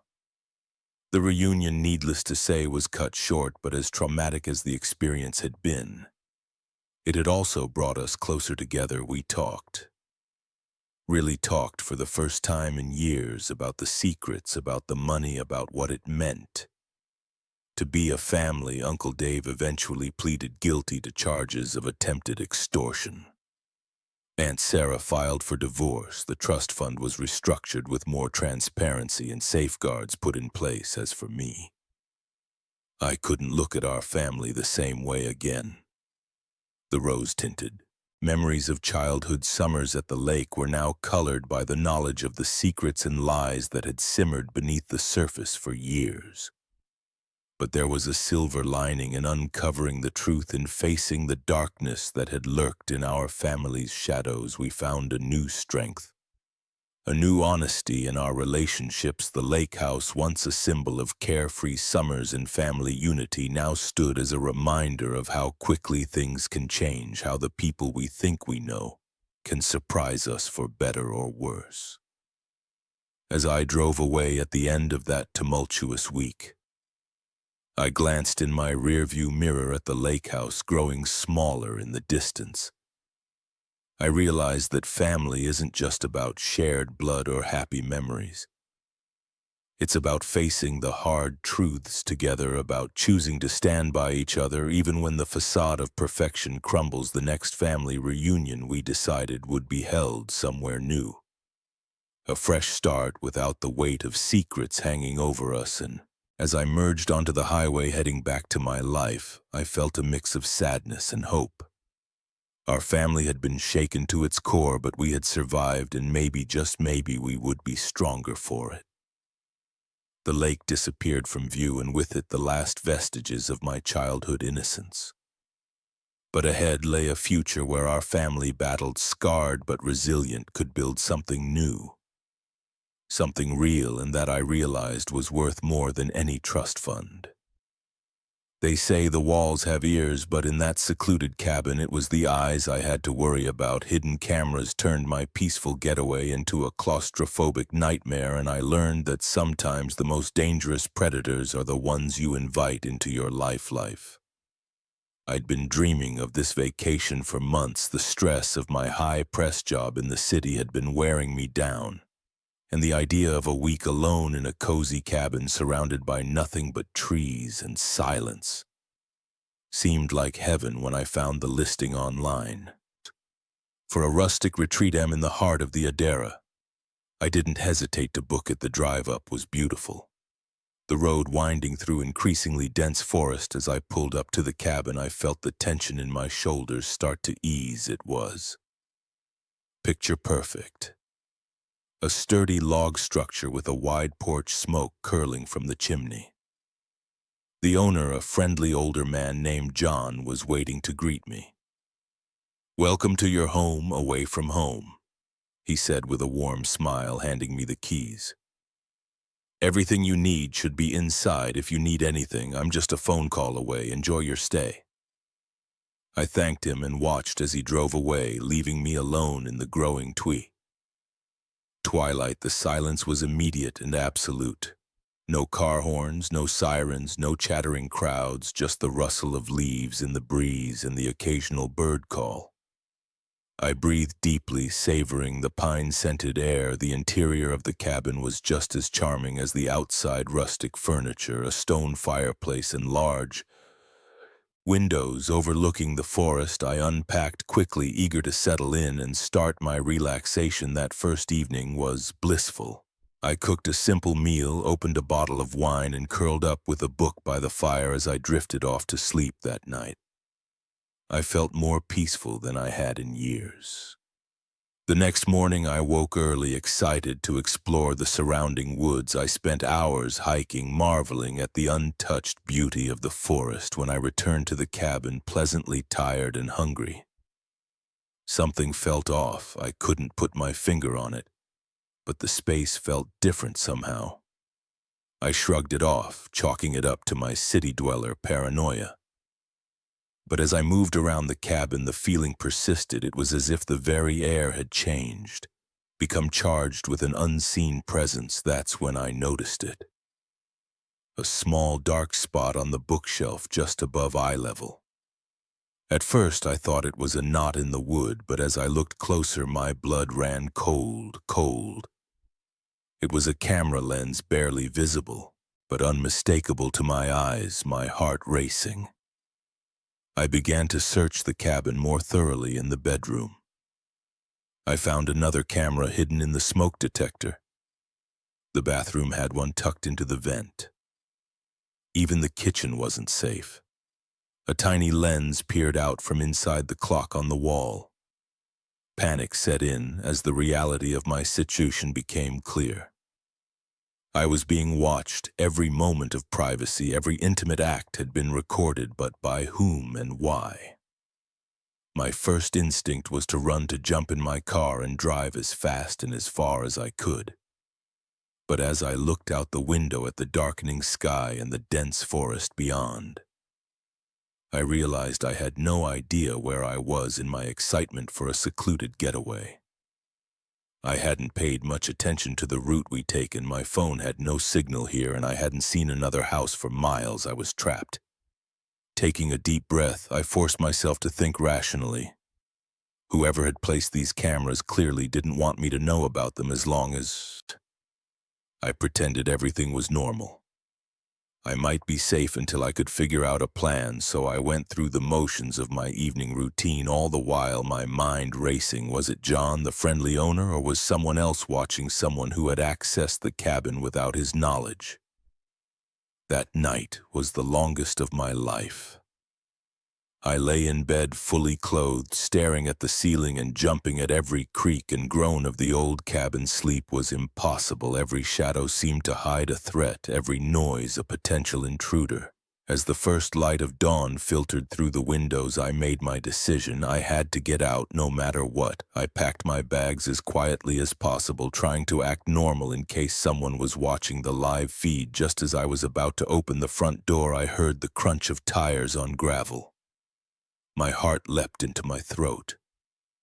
Someone was here. Through the peephole, I saw John's truck pulling up.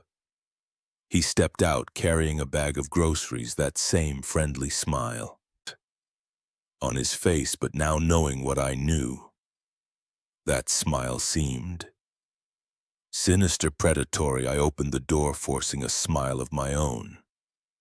"John, what a surprise morning," he said cheerfully. "Thought I'd bring you some fresh supplies. How are you enjoying your stay?" The casual tone, the normality of it all made my skin crawl. Did he know that I knew? Was this all part of some sick game? "It's been great," I lied, my voice surprisingly steady. "But actually, I just got a call from work. Emergency. I have to head back to the city immediately."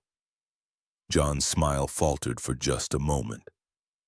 A flicker of something, disappointment, anger, crossing his face. "Oh, that's a shame. Are you sure you can't stay? The weather report says there's a storm coming in. Might not be safe to drive." The threat was veiled but unmistakable. He didn't want me to leave, I'm sure, I said firmly, gesturing to my packed bags.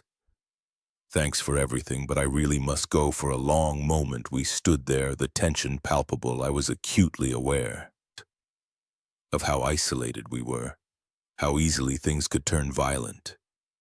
My car keys felt heavy in my pocket, my only chance at escape. Finally, John's smile returned, but it didn't reach his eyes well. "If you must drive safely," I nodded, skirting around him to my car. Every step felt like a mile, my back tingling with the certainty that at any moment he might lunge at me. But somehow, miraculously, I made it to the car. As I pulled away, I saw John in my rearview mirror, standing on the porch watching me go. I didn't breathe easily until the cabin disappeared from view. Once I hit the main road, I drove straight to the nearest police station. The officers were skeptical at first. Hidden cameras, a creepy cabin owner. It sounded far-fetched, but something in my demeanor, the raw fear in my voice, convinced them to investigate what they found. chilled me to the bone. Not only were there cameras throughout the cabin, but there was a hidden room filled with monitors, recording equipment, and files. On previous guests, John, it turned out, had been running this scheme for years, selling the footage to the darkest corners of the internet. The investigation uncovered a network of similar operations across multiple states. My discovery had blown the lid off a massive voyeurism ring in the months that followed. As the case made its way through the courts, I struggled to regain a sense of normalcy. I jumped at unexpected noises, felt exposed in my own home, and couldn't shake the feeling of being watched. Therapy helped, as did the support of friends and family, but the experience had fundamentally changed me. I looked at the world differently now, always searching for hidden threats, never fully trusting appearances. It was a harsh lesson in the darkness that can lurk behind friendly smiles and picturesque facades. The peaceful cabin in the woods, once a symbol of escape and relaxation, had become a nightmare that followed me into the waking world. Yet as time passed, I found a strange sort of strength in my experience. I had faced one of my worst fears and survived. I had trusted my instincts, fought back, and helped bring down a criminal enterprise. Slowly, I began to reclaim my life. I learned to enjoy solitude again, to find peace in quiet moments. But I never again took privacy for granted. In hotel rooms, vacation rentals, even in my own home, I was always aware, always vigilant. The world I had learned was full of hidden eyes. But now my eyes were open too, and in that awareness I found not just fear but power, the power to protect myself, to trust my instincts, and to never again be an unwitting victim. As I sit here now writing this story, I can't help but glance around, checking for that telltale glint of a lens. It's a habit I'll likely never break, but I'm no longer paralyzed by fear. Instead, I'm driven by a determination to live fully and freely, to not let the darkness win, because in the end, the most important eyes watching me are my own, and what they see is a survivor, stronger and wiser for having faced the hidden horrors that can lurk in even the most idyllic retreats. The open road has always promised freedom, but I never imagined it could become a prison. What started as an adventure across America's heartland turned into a desperate flight for survival, with every mile bringing me closer to an unknown threat. That ref refused to let me go. I'd always dreamed of taking a cross-country road trip. The idea of driving from coast to coast, watching the landscape change from bustling cities to rolling plains to majestic mountains, had captivated me since I was young. So when I finally had enough savings and vacation time, I didn't hesitate. I packed up my trusty Honda Civic, made a loose itinerary, and set off from my home in Boston, heading west. The first few days were everything I had hoped for. I drove through quaint New England towns, stopped at roadside diners for slice of pie, and marveled at the changing scenery. As I crossed into the Midwest, the land opened up and I felt a sense of freedom I had never experienced before. It was in a small town in Nebraska, about a week into my trip, that things took a turn. I had stopped for gas at a rundown station on the outskirts of town. As I was filling up my tank, I noticed a group of men lounging near a beat-up pickup truck, watching me intently. Something about their gaze made me uneasy, but I brushed it off as small-town curiosity about an out-of-state visitor. I went inside to pay and grabbed some snacks for the road. When I came out, the men were gone, but I could have sworn I saw their truck pulling out of the station as I walked to my car. I shook off the paranoia and hit the road again, cranking up the radio and singing along to distract myself. It wasn't until about an hour later that I noticed the truck again. It was far behind me, but I recognized the distinctive rust pattern on its hood. My heart rate picked up a bit, but I told myself it was just a coincidence after all. There was only one major highway cutting through this part of the state. But as the miles ticked by, the truck remained a constant presence in my rearview mirror. Sometimes it would disappear for a while, only to reappear later. always keeping its distance but never quite letting me out of its sight. By the time the sun started to set, I was in a full-blown panic. I considered pulling over in the next town, maybe finding a police station, but a nagging voice in my head warned me that stopping could be dangerous. What if these men were locals? What if they had connections in the area in my panicked state? Every small town seemed like a potential trap, so I kept driving, my knuckles white, on the steering wheel, constantly checking my mirrors. The vast open landscape that had seemed so liberating just hours ago now felt oppressive.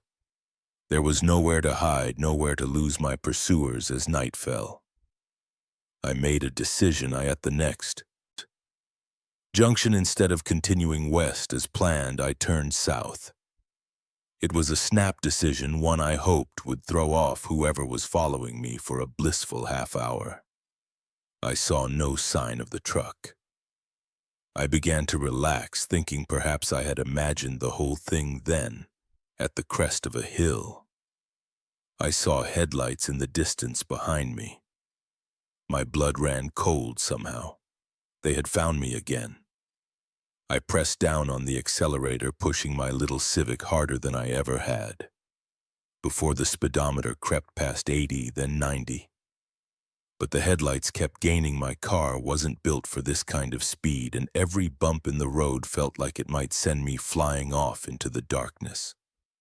Suddenly, a new set of headlights appeared ahead of me. Another truck similar to the one behind me was barreling towards me head-on. I realized with horror that they were trying to box me in with seconds to react. I did the only thing I could think of. I yanked the wheel hard to the right, sending my car off the road, and onto a dirt track I had barely glimpsed in the darkness. The car bounced violently, and I feared for a moment that I would lose control, but somehow I managed to keep it together, plunging deeper into the unknown terrain. I killed my headlights, relying only on the faint moonlight to guide me behind me. I could hear the roar of engines as my pursuers tried to follow, but their larger vehicles weren't as nimble on the rough ground, and slowly the sound began to fade. I drove for what felt like hours, though it was probably only minutes. Every bump and jolt sent a spike of fear through me, certain that this would be the moment I hit a ditch or a rock and it would all be over. But somehow, miraculously, I kept going. Finally, when I could no longer hear any sign of pursuit, I allowed myself to slow down. I was completely lost, surrounded by what looked like farmland, with no idea which direction would lead me back to civilization. My hands were shaking so badly I could barely grip the wheel, and my heart was pounding so loud I was sure it could be heard for miles. I pulled to a stop in the shadow of what looked like an old barn, killed the engine, and sat in the darkness, straining my ears for any sound of approaching vehicles, but there was nothing. Just the chirping of crickets and the distant low of cattle as the adrenaline began to wear off. The reality of my situation sank in. I was alone in the middle of nowhere, being hunted by unknown assailants for reasons I couldn't begin to fathom. My mind raced with questions. Who were these people? What did they want? How had they managed to follow me for so long without me noticing? I checked my phone, hoping against hope for a signal. But there was nothing. I was truly on my own as the first light of dawn began to creep across the sky. I made a decision. I couldn't stay here, and I couldn't go back the way I had come. My only option was to push forward and try to find help. I started the car, wincing at how loud the engine seemed in the pre-dawn quiet, aware, and began to drive. I chose my direction almost at random, hoping it would lead me to a main road or a town. After about an hour of careful driving, avoiding main roads and sticking to backcountry lanes, I finally saw signs of civilization. A small town appeared on the horizon, and I felt a glimmer of hope. But as I approached, that hope turned to dread. There, parked in front of the town's only gas station, was the rust-covered truck that had started this nightmare. I didn't slow down. Didn't even consider stopping. I sped through the town as fast as I dared, praying that no one would spot me. In my rearview mirror, I saw a figure emerge from the gas station, pointing in my direction. Moments later, the truck's engine roared to life, and so the chase began again. I pushed my car to its limits, taking turns at dangerous speeds, constantly looking for any opportunity to lose my pursuers, but they seemed to know the area better than I did, anticipating my moves, always managing to stay on my tail. It wasn't until I crossed the state line into Colorado that I finally managed to shake them. The mountains provided cover, and the winding roads allowed me to use my car's smaller size to my advantage. By the time I reached Denver, I was exhausted, terrified, and completely paranoid. I went straight to the police station, but my story sounded insane even to my own ears. A mysterious group of men chasing me across multiple states for no apparent reason. The officers were skeptical, to say the least. They took my statement, but I could tell they didn't really believe me. I couldn't blame them. If someone had told me this story a week ago, I wouldn't have believed it either. In the end, I abandoned my road trip plans. I sold my car, bought a plane ticket, and flew home, constantly looking over my shoulder in the airport, half expecting to see those men appear at any moment back in Boston. I tried to resume my normal life, but something had fundamentally changed. I couldn't shake the feeling of being watched, of being hunted. I became hyper-aware of my surroundings, always looking for potential threats, always planning escape routes. Months passed, and slowly the fear began to fade, but the experience had left its mark. When never found out who those men were or why they had chased me. Perhaps it was a case of mistaken identity, or maybe I had unknowingly witnessed something I shouldn't have.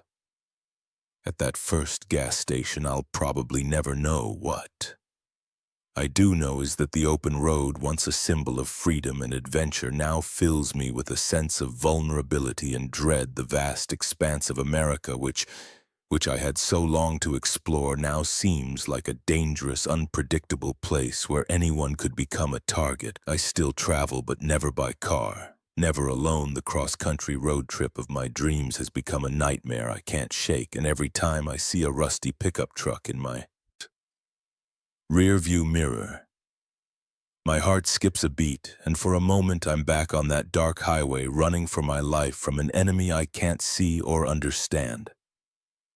The road may go on forever, but for me that journey is over. Some adventures, I've learned, are better left to the imagination. The line between adventure and nightmare is thinner than you'd think.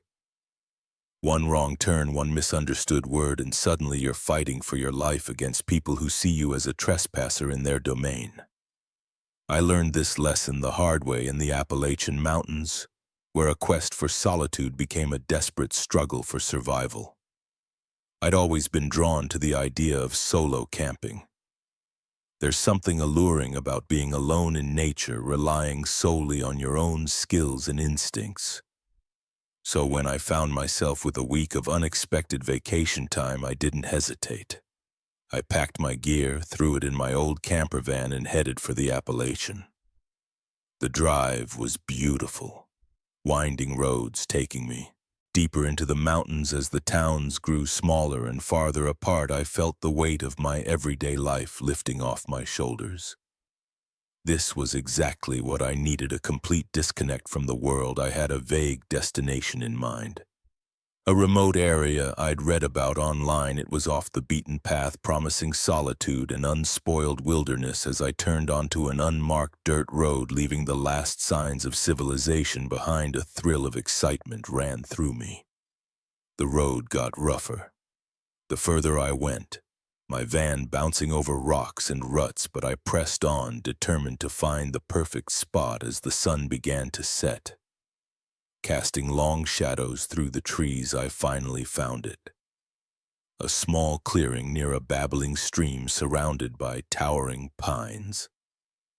I set up camp quickly, eager to settle in for the night. As darkness fell, I sat by my small campfire, listening to the night sounds of the forest. The crackling of the fire, the gentle rush of the stream, the occasional hoot of an owl. It was perfect. I fell asleep that night feeling more at peace than I had in years. The next morning I woke early, eager to explore. I spent the day hiking, marveling at the untouched beauty around me. By late afternoon, tired but content, I headed back to my campsite. That's when things started to go wrong. As I approached my van, I noticed something was off. The door was slightly ajar, and I was certain I'd locked it. My heart rate picked up as I cautiously approached. Had an animal gotten in? Or worse, another person? I peered inside and my blood ran cold. The interior had been ransacked. My belongings were strewn about and several items were missing, including my phone and car keys. Before I could process what this meant, I heard voices in the distance, gruff, angry voices getting closer. I ducked behind the van, trying to control my panicked breathing. "I'm telling you, I saw smoke from a campfire around here yesterday," one voice said. "Got to be one of them city folks trespassing again." "Well, they picked the wrong mountain to mess with," another replied. "Let's show them what happens to folks who don't respect private property." My mind raced. Private property. But this was public land, wasn't it? I'd researched it, I was sure. But as the voices got closer, I realized that my certainty didn't matter. These people believed I was trespassing, and they didn't sound like the type to listen to reason. I had seconds to make a decision. My van was useless without the keys, and I had no way to call for help. My only option was to run and hope I could lose them in the forest. I grabbed my backpack, thankful I'd left it outside the van, and took off into the woods as quietly as I could. Behind me, I heard shouts of discovery as they found my campsite. "Hey, there's someone here, find them." The sound of heavy footsteps crashing through the underbrush spurred me on. I ran blindly, my only thought to put as much distance between myself and my pursuers as possible. As I ran, branches whipped at my face, roots threatened to trip me at every step, but fear gave me speed and agility I didn't know I possessed. I could hear them behind me, their angry shouts echoing through the trees. I don't know how long I ran. Time lost all meaning in that desperate flight, but eventually the sounds of pursuit faded and I allowed myself to slow down. My lungs burned and my legs felt like jelly. I collapsed behind a large fallen tree, trying to catch my breath and figure out what to do next as my panic subsided. The reality of my situation sank in. I was lost in an unfamiliar forest with no phone, no car, and no real supplies beyond what was in my small day pack, and somewhere out there an unknown number of hostile locals were hunting for me. I took stock of what I had. A half-empty water bottle, a few granola bars, a small first aid kit, and a lighter. It wasn't much, but it would have to do. As night fell, the temperature dropped rapidly. I was afraid to start a fire, worried it would give away my position instead. I huddled in the hollow of a large tree, shivering and jumping at every sound. The night seemed endless. Every snapping twig, every rustle of leaves sounded like approaching footsteps. I dozed fitfully, never fully falling asleep, always on high alert. When dawn finally broke, I was exhausted but alive. I knew I needed to find my way back to civilization, but I had no idea which direction to go. The sun was rising, so I knew east. But beyond that, I was lost. I picked a direction and started walking, trying to be as quiet as possible. Every so often I thought I heard voices in the distance, but I couldn't be sure if it was real or just my paranoia. As the day wore on, thirst became my biggest problem. I rationed my water carefully, but by afternoon the bottle was empty. I remembered from some long ago survival class that following a stream downhill, often led to larger bodies of water and potentially to civilization. So, when I came across a small creek, I decided to follow it. The going was tough. The terrain was rocky and steep, and I had to stop often to rest. But the fear of being found kept me moving. It was nearing sunset when I heard the unmistakable sound of voices again. This time I was sure it wasn't my imagination. They were closer now, and there were more of them. I saw something move down by the creek. A voice called out, "Spread out. Don't let them get away." Panic surged through me. They were too close. I couldn't outrun them, not in this terrain, not in my exhausted state. Desperate, I looked for somewhere to hide. That's when I spotted it. A small opening in the rocky hillside side, a cave or at least a deep crevice. Without hesitation, I squeezed inside. The space was tight and pitch black. I could barely move, but I was hidden. I held my breath as I heard footsteps approaching. "You sure you saw something?" a voice said, so close it made me flinch. "I'm telling you, there was movement." "Another," replied crafty son of a. "They must have found a hiding spot." They searched for what felt like hours. I remained frozen, hardly daring to breathe. My muscles cramped and my throat burned with thirst. But I didn't dare move. Finally, as the light faded, I heard them moving away. "It's getting too dark. We'll pick up the search tomorrow," one of them said. "Ain't no way they're getting off this mountain without us knowing." I waited until I couldn't hear them anymore before allowing myself to relax slightly. But I knew I couldn't stay in the crevice. They'd be back at first light, and I needed to be far away by then, so I crawled out into the darkness and started moving. It was slow, feeling my way in the dark, constantly afraid of making a noise that would give me away. But as the night wore on, I began to see lights in the distance. Civilization hope gave me a second wind.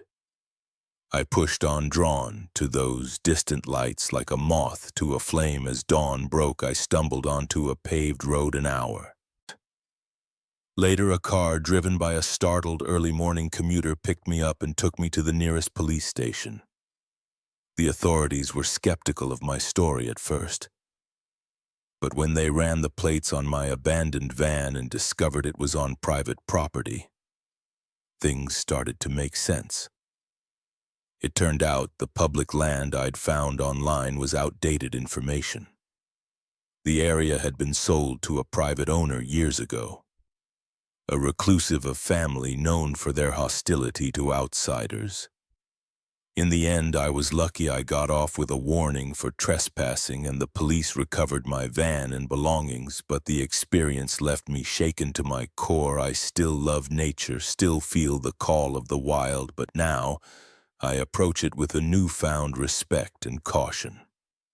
I double and triple check my information, always let someone know where I'm going, and I never ever venture into unfamiliar territory alone, because I learned the hard way that sometimes the greatest dangers in the wilderness aren't the animals or the elements. Sometimes the most dangerous thing out there is other people who see you as a threat to their way of life, and in those remote places where the law feels distant and personal, justice reigns. A simple misunderstanding can turn deadly in the blink of an eye.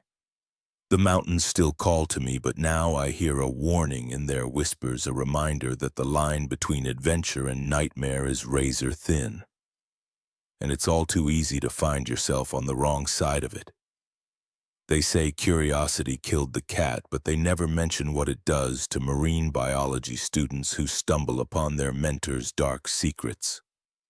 I went to that remote island seeking knowledge about sea life instead.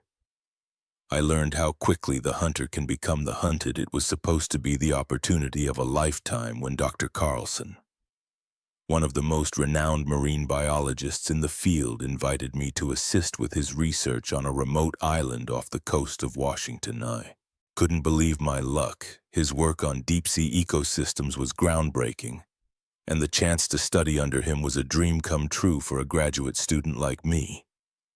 The island was tiny, barely a speck on the map as our small chartered boat approached. I could see the research station perched on the rocky shore, a cluster of prefab buildings that looked almost alien against the rugged landscape. Dr. Carlson stood at the dock to greet us, his weathered face breaking into a warm smile. "Welcome to your home. For the next few months," he said, helping me with my bags. "I hope you're ready for some hard work and incredible discoveries." The first few weeks were everything I had hoped for and more. We spent our days collecting samples, analyzing data, and having fascinating discussions about marine life. Dr. Carlson was brilliant, his enthusiasm for the work infectious. I felt like I was learning more each day than I had in entire semesters at university.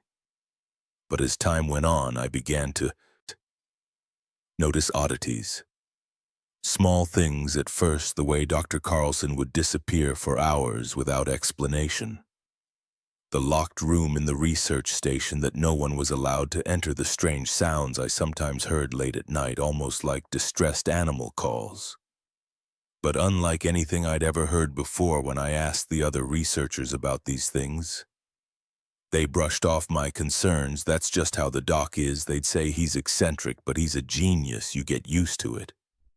But I couldn't shake the feeling that something was off. My curiosity, the very trait that had driven me to pursue marine biology, now tugged at me relentlessly. One night, unable to sleep, I decided to do some exploring. The research station was quiet, everyone else long asleep. I crept down the hallway, my heart pounding with each step as I approached the locked room. I heard it again, that strange, muffled cry that sent chills down my spine. I knew it was wrong, but I had to know what was behind that door. Using the skills I'd picked up in my misspent youth, I managed to pick the lock as the door swung open. The smell hit me first, a mix of salt water and something else, something organic and wrong. I fumbled for the light switch, and when the fluorescent bulbs flickered to life, I had to stifle a scream. The room was filled with tanks, but these weren't ordinary aquariums. Inside were creatures I had never seen before, things that shouldn't exist. Fish with too many eyes, spilopods with grotesquely enlarged brains, crustaceans with limbs that looked almost human. And in the largest tank at the back of the room, something so alien I couldn't even begin to classify it. But it wasn't just the creatures themselves that horrified me, it was their condition. Many looked sick or injured with visible surgical scars. Equipment that looked more at home in a medical lab than a marine research facility lined the walls. This wasn't conservation or study, this was experimentation. I was so absorbed in my shock that I didn't hear the footsteps behind me. Until it was too late. Fascinating, isn't it? Dr. Carlson's voice made me jump. I spun around to find him standing in the doorway, his eyes gleaming with an intensity I'd never seen before. "I was wondering how long it would take you to find your way in here, Dr. Carlson." What is all this?" I managed to stammer out. He stepped into the room, closing the door behind him. "This, my dear, is the future of marine biology. These creatures represent evolutionary leaps that would take millions of years to occur naturally, but with a little nudge we can accelerate the process." As he spoke, moving from tank to tank with an almost fatherly pride, the full horror of what I was seeing sank in. Dr. Carlson wasn't just studying these animals. He was creating them, modifying them, playing God with the building blocks of life itself. "But this is wrong," I said, finding my voice. "It's unethical, it's cruel." Dr. Carlson's face hardened. "Cruel? What's cruel is the destruction humans have wrought on our oceans. These creatures are the key to survival in a changing world. They're adapted to withstand pollution, temperature changes, acidity levels that would kill their natural cousins." He turned to me, his eyes burning with fervor. "Don't you see, this is how we save the oceans, by creating life that can withstand what we've done to them." I shook my head, backing away. "This isn't saving anything, it's It's monstrous. For a moment I thought I saw a flicker of doubt cross his face, but it was quickly replaced by resolve. I had hoped you would understand, that you would see the importance of this work, but if you can't, he sighed heavily. Well, I'm afraid I can't let you leave this island. The threat in his words was clear. My mind raced, trying to think of a way out. But I was trapped on an island with a man I now realized was dangerously unhinged, surrounded by others who either agreed with him or were too afraid to speak up.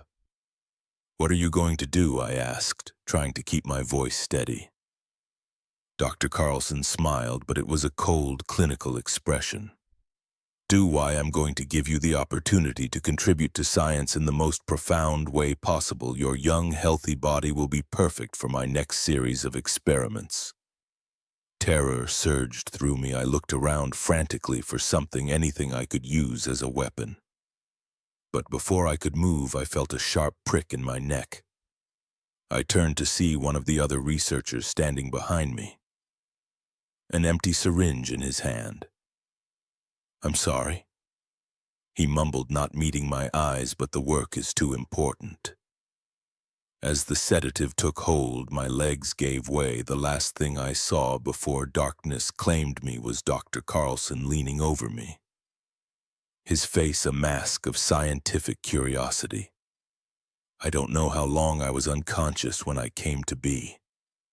I was strapped to a table in a different room, one that looked like a cross between an operating theater and a mad scientist lab from a horror movie. The other researchers were there prepping equipment. Avoiding my gaze, Dr. Carlson loomed over me, a scalpel glinting in his hand. Don't worry, he said, misinterpreting my terrified expression. You won't feel a thing, and just think you'll be part of something revolutionary. As he lowered the scalpel, I closed my eyes, certain that this was the end. But then miraculously I heard a commotion outside, shouting, the sound of breaking glass. Dr. Carlson's head snapped up. What the hell? The door burst open, and to my utter shock I saw men in Coast Guard uniforms pouring in, weapons drawn. Step away from the table, one of them shouted. Hands where we can see them. In the chaos that followed, I learned what had happened. My parents, worried when they hadn't heard from me in weeks, had contacted the authorities when the Coast Guard came to check on the research station, and no one answered their hails. They'd staged a raid. The next few days were a blur of debriefings, medical checkups, and police statements. Dr. Carlson and his team were arrested, charged with a laundry list of ethical violations and criminal acts. The creatures in the lab were seized by the government, their fate uncertain. As for me, I was hailed as a whistleblower, even though my discovery had been purely accidental. The scientific community was rocked by the scandal, with heated debates about the ethics of genetic modification and the oversight of remote research stations. But the experience had changed me profoundly. My passion for marine biology remained, but now it was tempered with a deep understanding of the responsibility that comes with scientific knowledge. I couldn't look the ocean the same way anymore, always wondering what secrets might be hidden in its depths. Both natural and man-made. In the years that followed, I dedicated myself to ethical marine research and conservation, determined to protect the oceans without resorting to the extremes.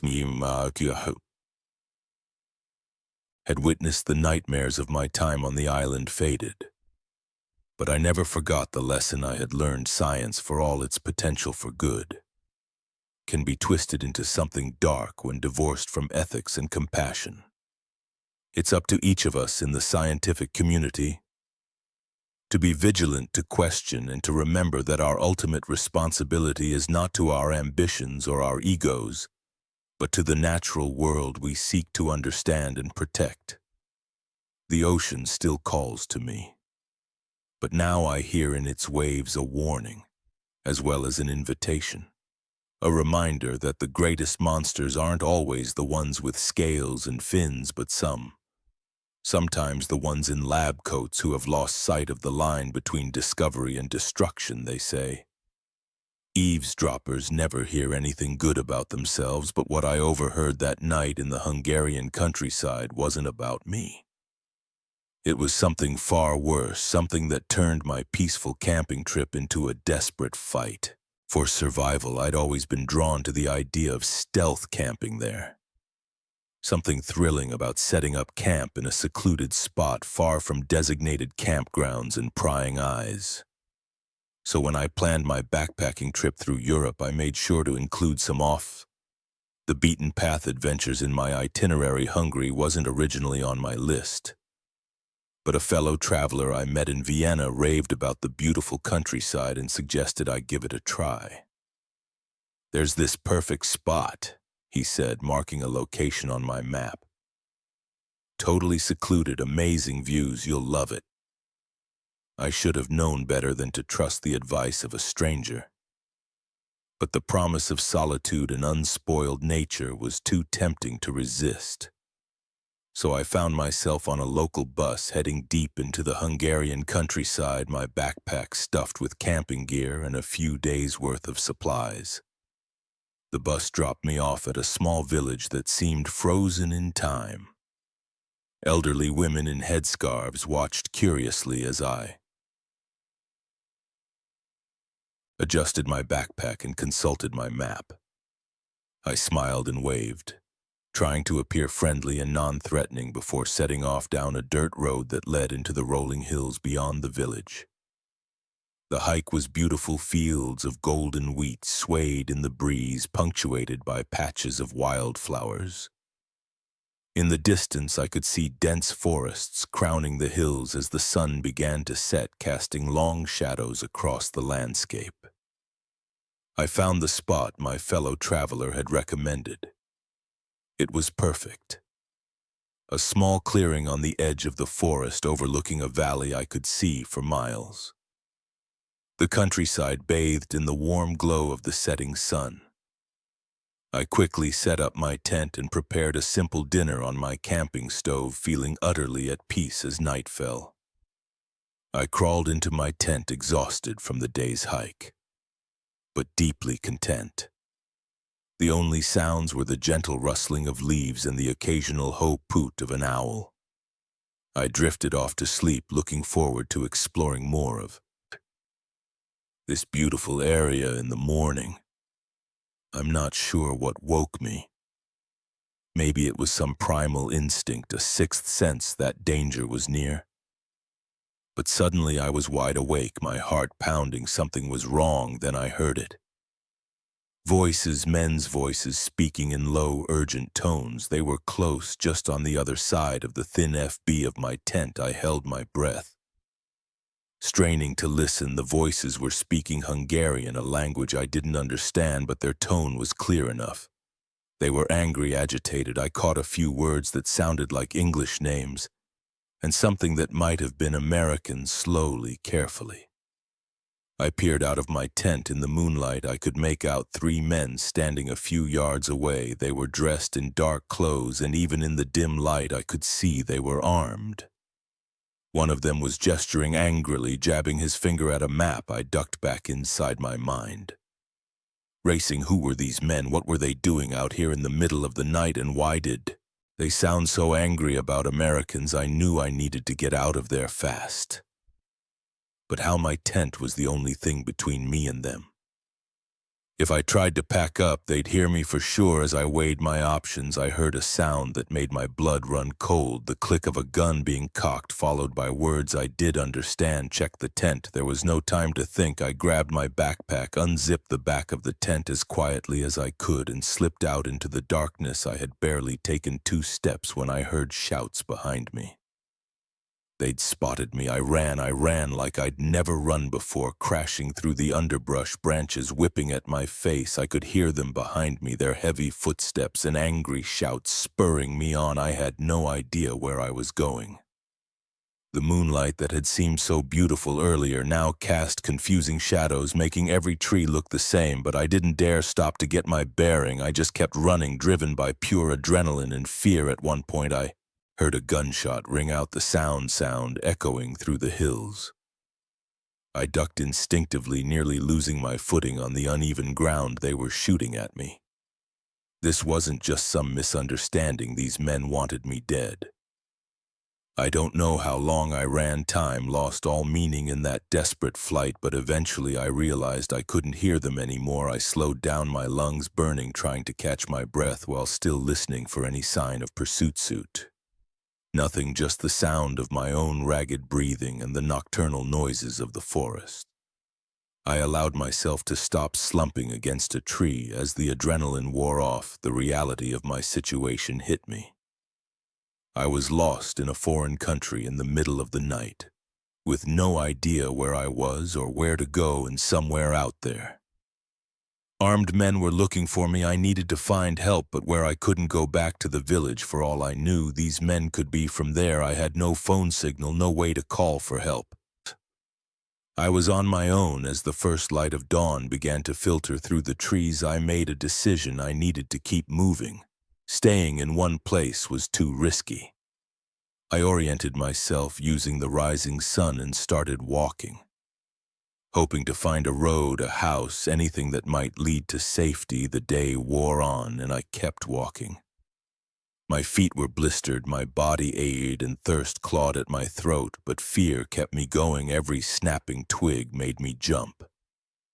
Every distant sound had me ducking for cover. It was late afternoon when I finally heard something that gave me hope. The distant rumble of a vehicle. I moved towards the sound, cautiously ready to hide at the first sign of danger. I emerged from the trees to find a narrow paved road, and there in the distance was a car approaching. I hesitated for a moment. What if it was them? But I was out of options. I needed help. I stepped out onto the road and waved my arms frantically. The car, an old Fiat, slowed to a stop. An elderly couple peered out at me, their faces a mix of concern and weariness. In my broken Hungarian, supplemented with a lot of gesturing, I tried to explain that I was lost, that I needed help. The woman's eyes softened and she said something to her husband. He nodded and they motioned for me to get in as we drove. I tried to explain more about what had happened, but the language barrier was too great. They seemed to understand I was in some kind of trouble, though, and the woman patted my hand. Reassuringly, they took me to the nearest police station in a small town. I didn't catch the name of there. With the help of a translator, I told my story. The police were skeptical at first. A foreign tourist claiming armed men had chased him through the forest sounded far-fetched. I'm sure, but as they investigated, things started to come together. There had been reports of smugglers operating in the area, using the remote countryside to move contraband across borders. The men I had encountered were likely part of this operation, and I had stumbled into the wrong place at the wrong time. The next few days were a blur of police statements, embassy visits, and arrangements to get home. I was shaken, exhausted, and more than ready to leave Hungary behind as I sat in the airport waiting for my flight home. I couldn't help but reflect on how quickly things had gone wrong. One moment I was enjoying a peaceful night under the stars. The next, I was running for my life through an unfamiliar forest. The experience changed me. I still love to travel, still feel the call of adventure, but now I approach it with more caution, more awareness of the potential dangers lurking in even the most beautiful places. I learned that the world can be a dangerous place, that the line between safety and peril is often thinner than we realize.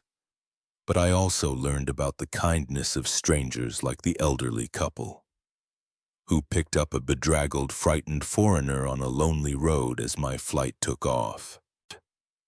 I watched the Hungarian countryside seed below me.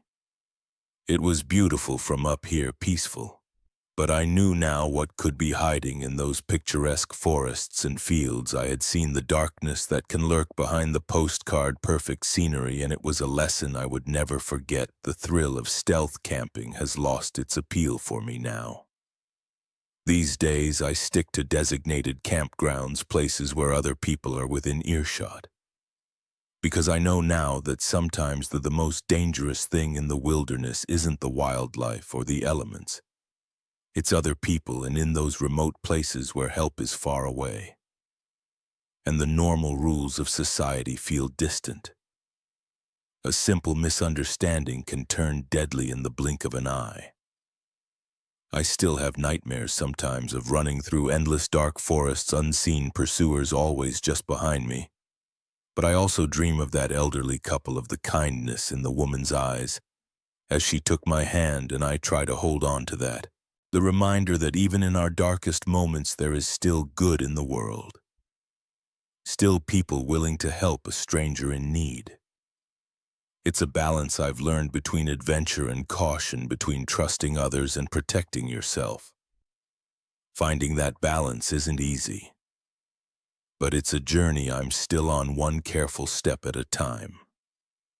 The golden rule of wildlife photography is to never interfere with nature, but what do you do when nature isn't the real predator, and you find yourself caught between man's greed and the last of a dying species?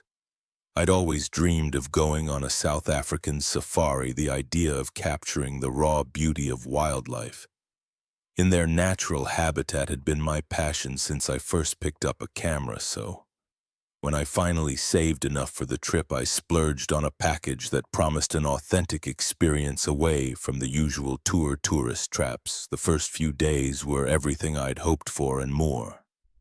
We saw elephants bathing in water holes, lions lounging in the afternoon sun, and even a pair of elusive leopards. Each click of my camera felt like I was preserving a piece of wild, untamed Africa. Our guide, Themba, was a fountain of knowledge. His eyes would light up as he shared stories about the animals and the land. Remember, he'd often say, "We are guests here, we observe, we appreciate, but we never interfere." On the fourth day, Thema told us he had a special treat. "I know a place," he said, his voice low and excited, "where we might see rhinos. It's off the usual routes, but it's worth it." We set off at dawn, our jeep bumping along barely their trails as the sun climbed higher, painting the savannah in warm golden hues. The BA brought the vehicle to a stop.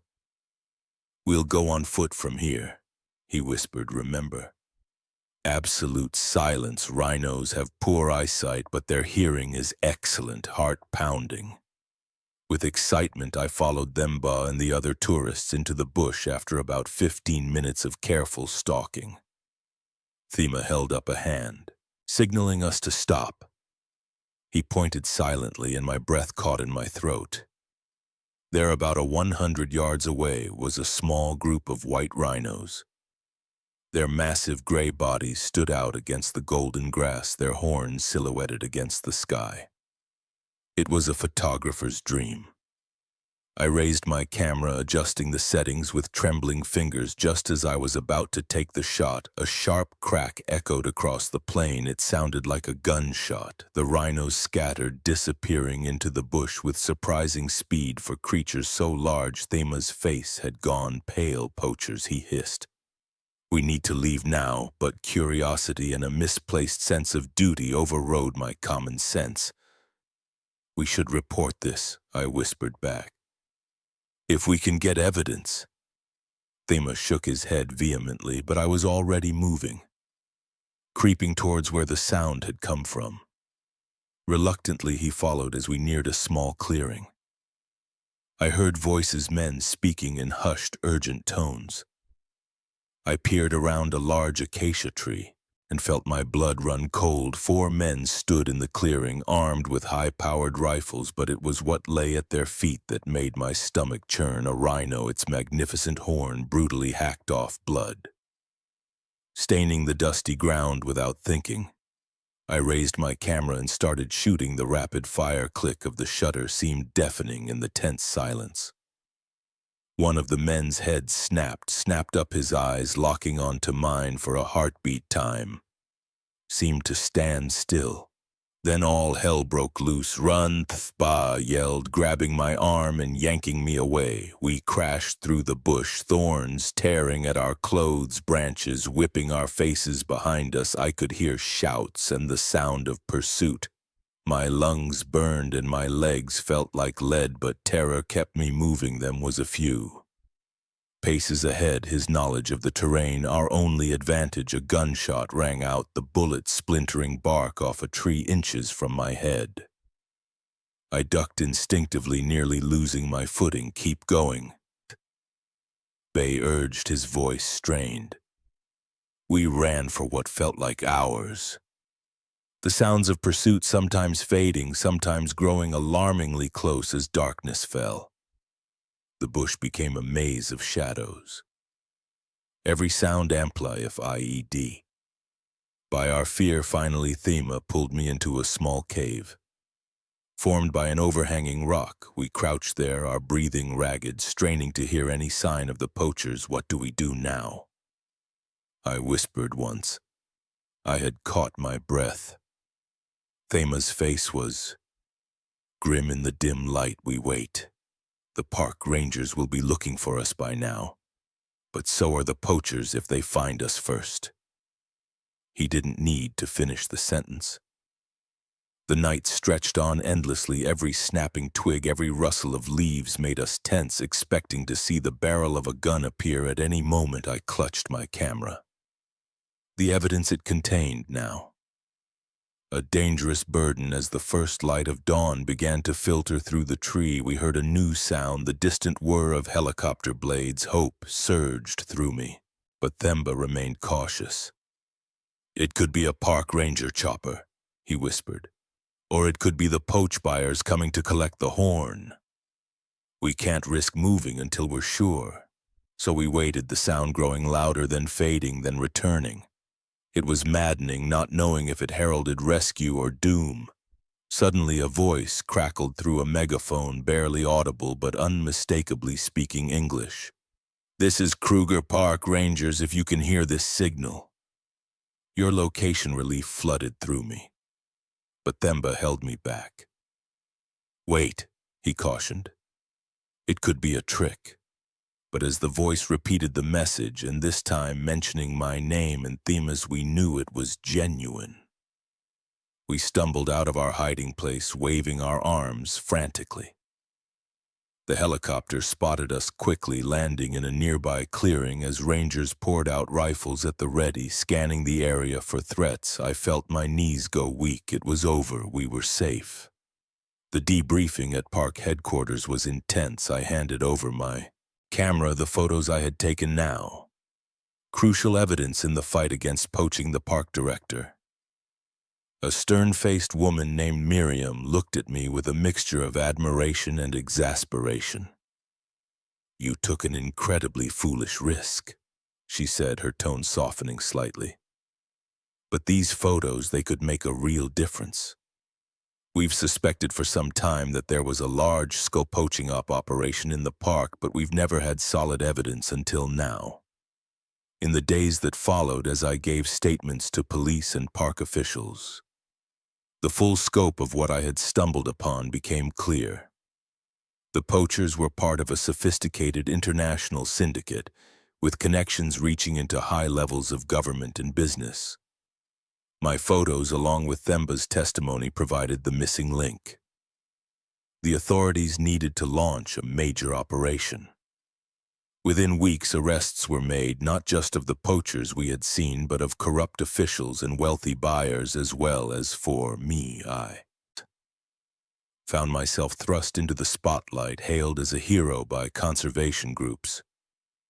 Journalists wanted interviews, documentary filmmakers sought my story. It was overwhelming and, if I'm honest, a little frightening. Little the poaching syndicate had long arms, and there was always the nagging fear of retaliation. But more than that, I struggled with the knowledge of what my actions had set in motion. Yes, dangerous criminals had been caught, and perhaps some rhinos would be saved.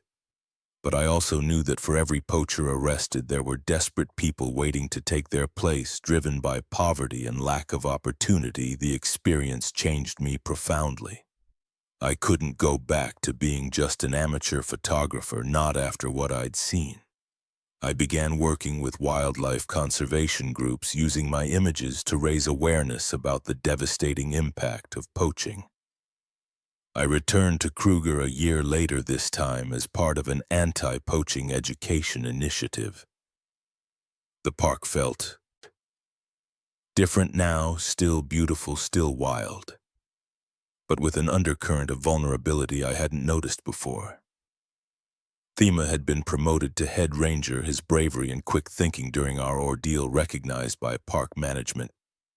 When we met again, there was a bond between us that went beyond words, forged in those terrifying hours of flight and hiding as we stood watching the sun set over the savannah.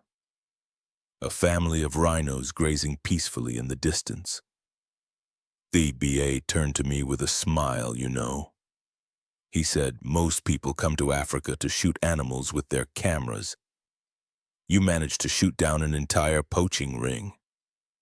I laughed, but it was a laugh tinged with the weight of all that had happened. My camera hung at my side, a reminder of the power and responsibility that comes with bearing witness. The African bush stretched out before us, beautiful and dangerous. A world of vibrant life and ever-present death. I raised my camera, focusing on the rhinos, marveling at their prehistoric silhouettes against the ruby sky. As I pressed the shutter, the familiar click seemed to echo with new meaning. Each photo was no longer just an image, but a testament, a call to action, a reminder of what's at stake in the fight to preserve the wild places and creatures of our world. The light faded and darkness crept across the land, but in that moment, watching over the rhinos with a friend who had become a brother, I felt a fierce hope. The night was full of dangers, yes, but the dawn would come and we would be there to greet it, cameras in hand, ready to capture and protect the wild heart of Africa. The bass was so loud I could feel it in my bones, but it couldn't drown out the voice in my head, screaming that something was terribly wrong. I never thought a music festival could turn into a nightmare. But then again, I never thought I'd be fighting for my life amidst a sea of oblivious revelers. It was supposed to be the weekend of a lifetime, the Euphoria Music Festival, 3 days of non-stop music, dancing, and freedom in the California desert. My friends and I had been planning this trip for months, saving up for tickets, coordinating outfits, and dreaming of the memories we'd make. The first day was everything we'd hoped for. The energy was electric, the music pulsing through the air as thousands of people danced under the scorching sun. As night fell, the desert transformed into a wonderland of lights and sound, with art installations glowing in the darkness and stages pumping out beats that seemed to make the very earth vibrate. It was during the headline act of the second night that things started to go wrong. We were right in the middle of the crowd, jumping and singing along with the music, when I realized I couldn't see any of my friends. I wasn't worried at first. We'd gotten separated before and always managed to find each other eventually. But as the set ended and the crowd began to disperse, there was still no sign of them. I made my way to our meeting spot, a giant neon sculpture of a hand, reaching towards the sky, but they weren't there either. A knot of unease began to form in my stomach. I tried calling them, but the cell service was spotty at best, overwhelmed by thousands of people trying to use their phones at once after what felt like hours of searching. I was exhausted, dehydrated, and starting to panic. That's when I met Sarah. She seemed to appear out of nowhere, a friendly face in a sea of strangers. "You look lost," she said, her voice somehow carrying over the noise of the festival. "Need some help?" I explained my situation, relief washing over me at the prospect of assistance. Sarah nodded sympathetically. "I know a place where we can get a better view," she said. "Maybe we'll spot your friends from there." I followed her without hesitation, grateful for her kindness. We weaved through the crowds, moving away from the main stages and towards the outskirts of the festival grounds as we walked. Sarah chatted amiably about the band she'd seen and how much fun she was having. It wasn't until we'd been walking for about 15 minutes that I realized how far we'd gone from the heart of the festival. The music had faded to a distant thump and the crowds had thinned to almost nothing. Unease crept back into my mind. Sarah, I said, slowing my pace, I think we should head back. This doesn't seem like a good place to look for my friends. Sarah turned to me, and the change in her expression made my blood run cold. The friendly smile was gone, replaced by something calculating and cold. Oh, we're not looking for your friends, she said. We're meeting mine. Before I could react, two men stepped out from behind a nearby structure. They were large and intimidating, with hard eyes that regarded me like a piece of meat. I turned to run, but Sarah grabbed my arm, her grip surprisingly strong. Don't make this difficult, she hissed. You're coming with us one way or another. My mind raced, trying to understand what was happening. Human trafficking, robbery, whatever it was. I knew I was in serious danger. I opened my mouth to scream, but one of the men clamped his hand over it, muffling my cries. They started dragging me towards a van parked in the shadows. I fought with everything I had, kicking and thrashing. But they were too strong. Panic threatened to overwhelm me as I realized how easily I'd fallen into their trap. Just as they were about to shove me into the van, a voice rang out. Hey, what's going on over there? It was a security guard, his flashlight being cutting through the darkness. My captors hesitated for a split second, and that was all I needed. I bit down hard on the hand covering my mouth. Tasting blood, the man yelped and loosened his grip.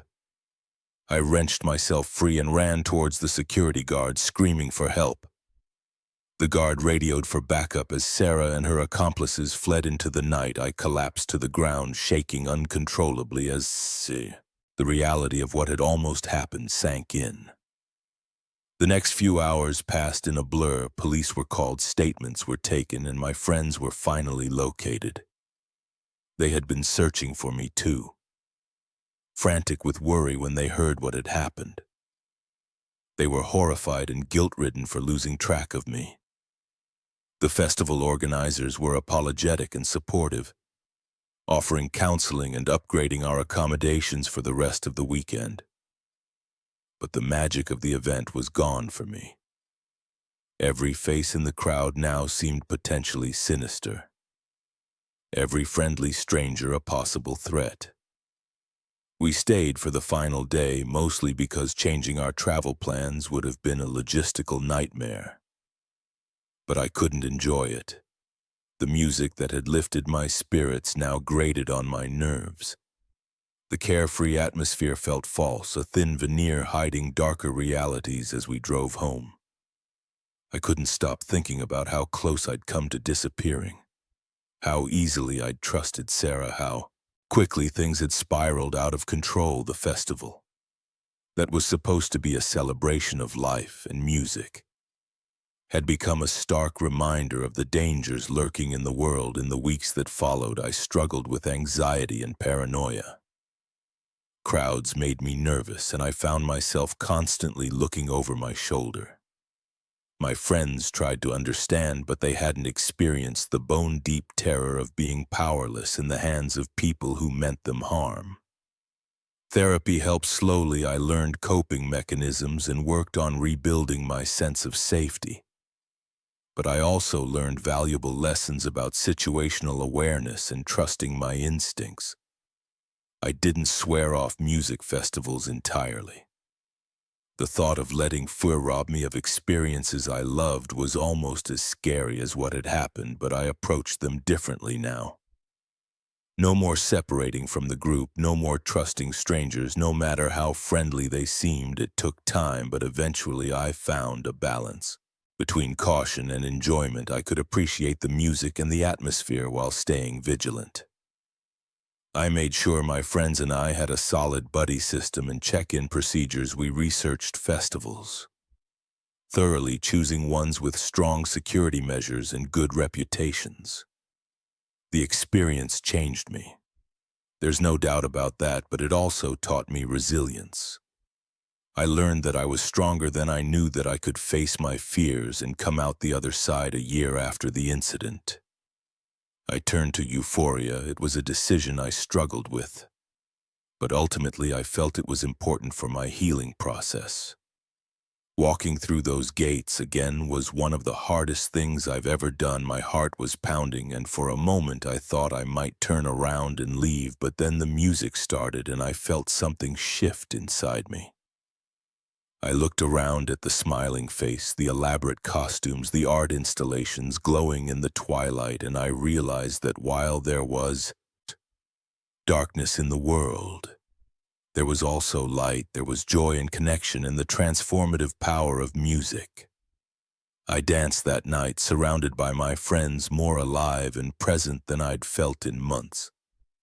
The bass thrummed through me, but this time it didn't drown out my thoughts, it amplified them. I was here, I was safe, I was strong. As the headliner took the stage and the crowd erupted in cheers, I felt tears streaming down my face. They weren't tears of fear or sadness, but of release and triumph. I had faced my demons and come out dancing. The festival experience will never be quite the same for me. I'll always be a little more cautious, a little more aware, but I refuse to let fear dictate my life. Instead, I choose to live it fully, to dance harder, to love deeper, and to never take for granted the gift of being present in a moment of pure dawn, because in the end, that's what music festivals are about, not just the beats and the bands, but the reminder that even in a world that can be dark and dangerous, there are moments of pure magic, and those moments are worth fighting for. The gentle whir of bicycle wheels can lull you into a false sense of security, but on the winding roads of rural France, I learned that sometimes the most picturesque routes can lead straight into a nightmare. I'd always dreamed of cycling through the French countryside. The idea of pedaling past rolling vineyards, quaint villages, and fields of sunflowers had been a fantasy of mine for years. So when I finally saved up enough for the trip, I didn't hesitate. I packed my gear, flew to Paris, and set out on what I thought would be the adventure of a lifetime. The first few days were everything I'd imagined and more. The weather was perfect, warm sunshine with a cool breeze that made cycling a joy. I stayed in small bed and breakfasts, enjoying local cuisine and wine each evening. The people I met were friendly, always ready with a smile and a bonjour as I passed. It was on the fourth day that things took a turn. I had planned a long ride, wanting to reach a particular village famous for its medieval architecture. The route took me further from the more touristy areas into a region of France that felt untouched by time. As I pedaled along a narrow country road, enjoying the solitude and the beautiful scenery, I noticed a van in my rearview mirror. It was far behind me, but something about it made me uneasy. Maybe it was the way it seemed to be matching my pace, never getting closer but never falling behind either. I tried to shake off the feeling, telling myself I was being paranoid after all. This was probably the only road for miles. It made sense that we'd be traveling in the same direction. But as the hours passed and the van remained a constant presence, my unease grew. I decided to take a detour, turning onto an even smaller road that wound through a dense forest. To my dismay, the van followed. My heart started to race. This couldn't be coincidence. I picked up my pace, pushing my legs harder, hoping to lose them on the twisting road.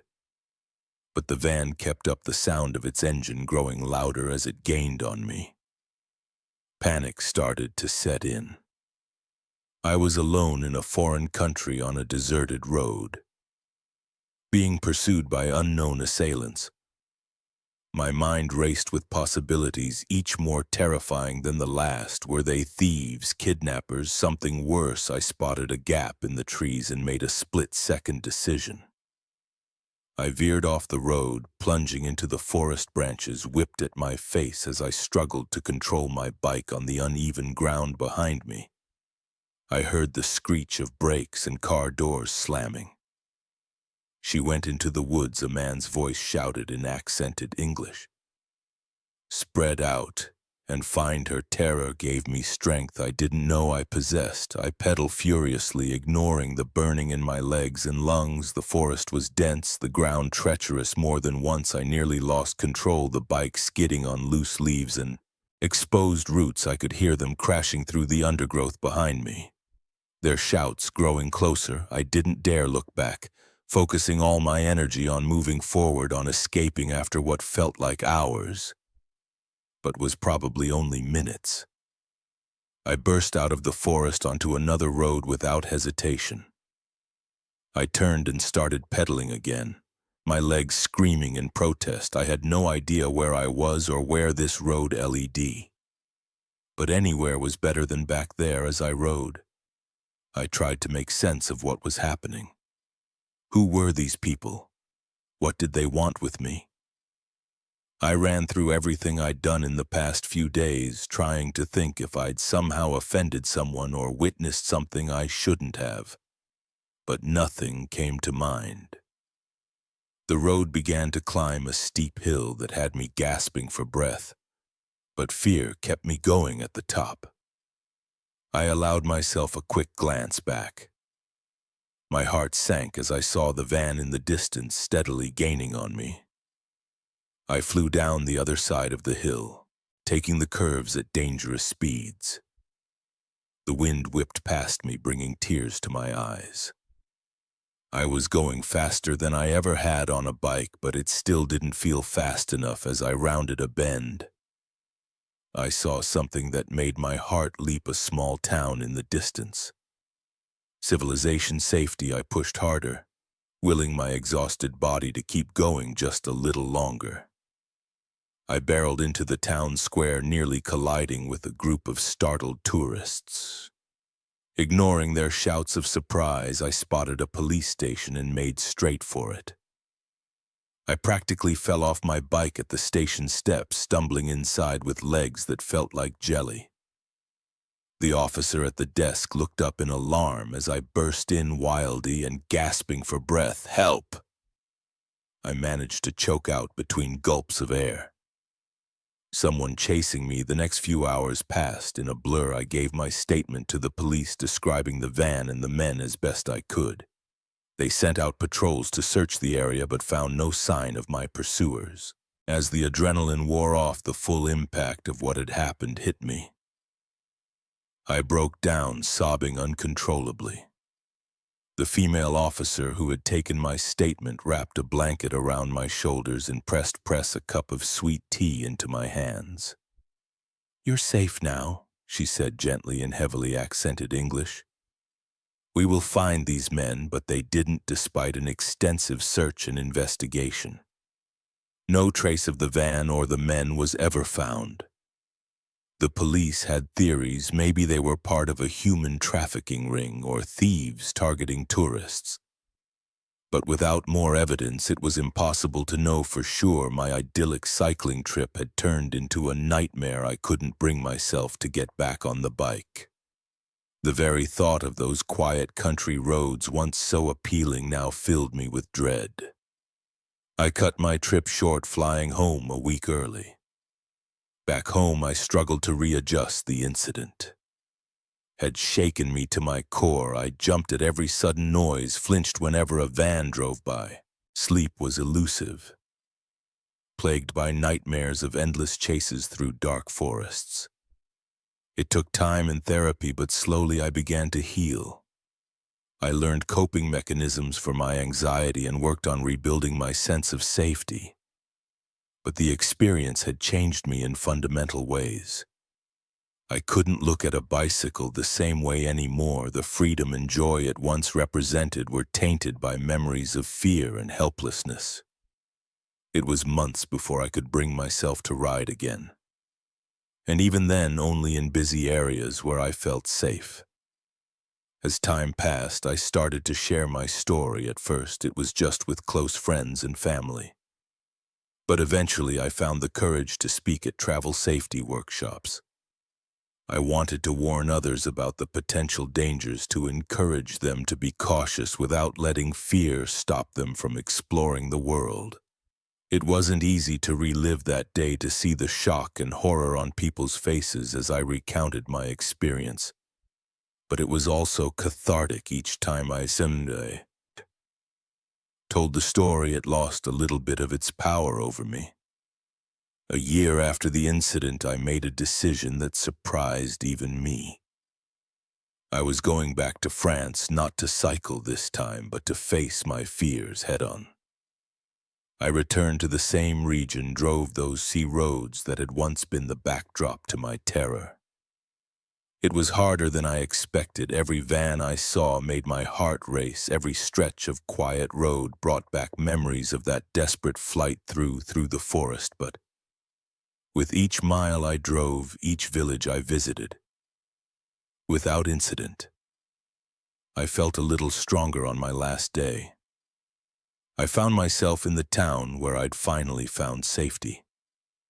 I stood in the square looking at the police station that had been my refuge, and for the first time since that day I felt a sense of peace. I realized then that while the incident had changed me, it hadn't broken me. I was still here, still traveling, still living.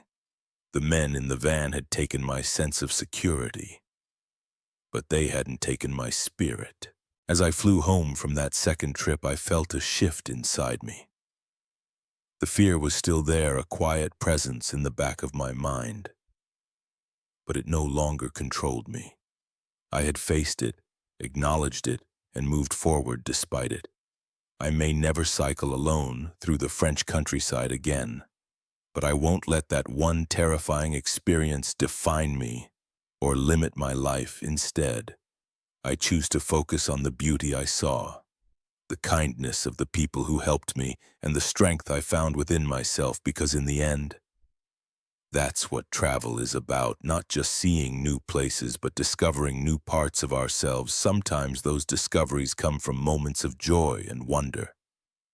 And sometimes, as I learned on those winding French roads, they come from facing our deepest fears and emerging stronger on the other side. They say, knowledge is power, but sometimes ignorance truly is bliss. I learned that lesson the hard way one night in a skyscraper, when my curiosity led me into a world of cybercrime and danger I never knew existed right under our noses.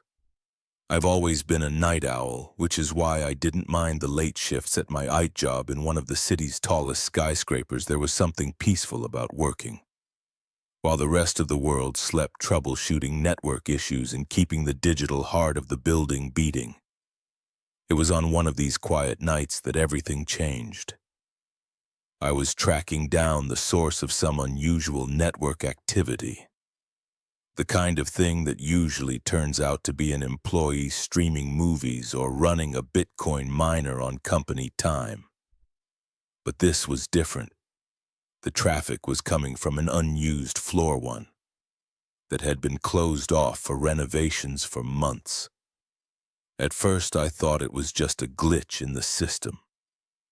Maybe some old equipment had been left on and was sending out automated signals. But as I dug deeper, I realized the activity was too consistent, too deliberate to be a simple malfunction. I debated calling security or the police, but what would I tell them? That I had a hunch something weird was going on based on some network logs? They'd probably laugh it off. No. I needed more information before I raised any alarms. Looking back, I should have left it alone, should have logged it and let someone else deal with it in the morning. But curiosity has always been my weakness, and that night it led me into a situation I never could have imagined. I decided to investigate on my own. The elevator needed a special key to access the closed floor, but I knew a service stairwell that would get me there. My heart was pounding as I climbed the stairs, each step echoing in the empty stairwell. When I reached the right floor, I hesitated at the door. This was my last chance to turn back, to forget about the whole thing and go back to my safe, boring night shift. But the mystery of what was on the other side of that door was too tempting. I took a deep breath and pushed it open. The floor was dark lit. Only by the glow of emergency exit signs. I pulled out my phone, using its flashlight to navigate through the maze of half-demolished cubicles and construction materials. It was eerie seeing a space that was once full of life and activity now abandoned and in disarray. As I moved deeper into the floor, I started to hear something, a low hum, the unmistakable sound of computer fans working overtime. I followed the noise, my pulse quickening with each step, and then I saw it in a far corner of the floor. Hidden behind some temporary walls was a setup that made my jaw drop. Rows of high-powered computers, more than I could quickly count, all humming away. This wasn't just some employee's secret mining operation. This was something much bigger. I approached cautiously, my heated brain taking over as I tried to make sense of what I was seeing.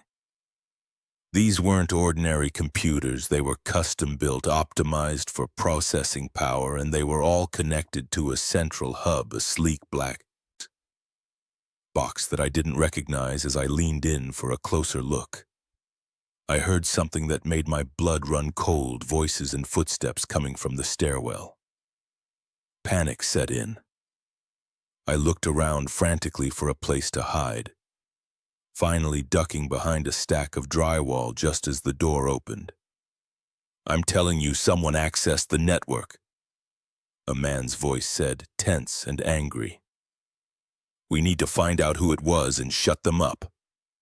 "Relax," another voice replied, calm, but with an edge of menace. "No one knows we're here, probably just a glitch in the system." I held my breath as they moved closer to the computer setup. Through a small gap in the drywall, I could see them, two men dressed like ordinary IT workers, but with an air of danger about them that made my skin crawl. "Check the logs," the first man said. "See if you can trace the access point." I watched, heart pounding, as they worked at the computers.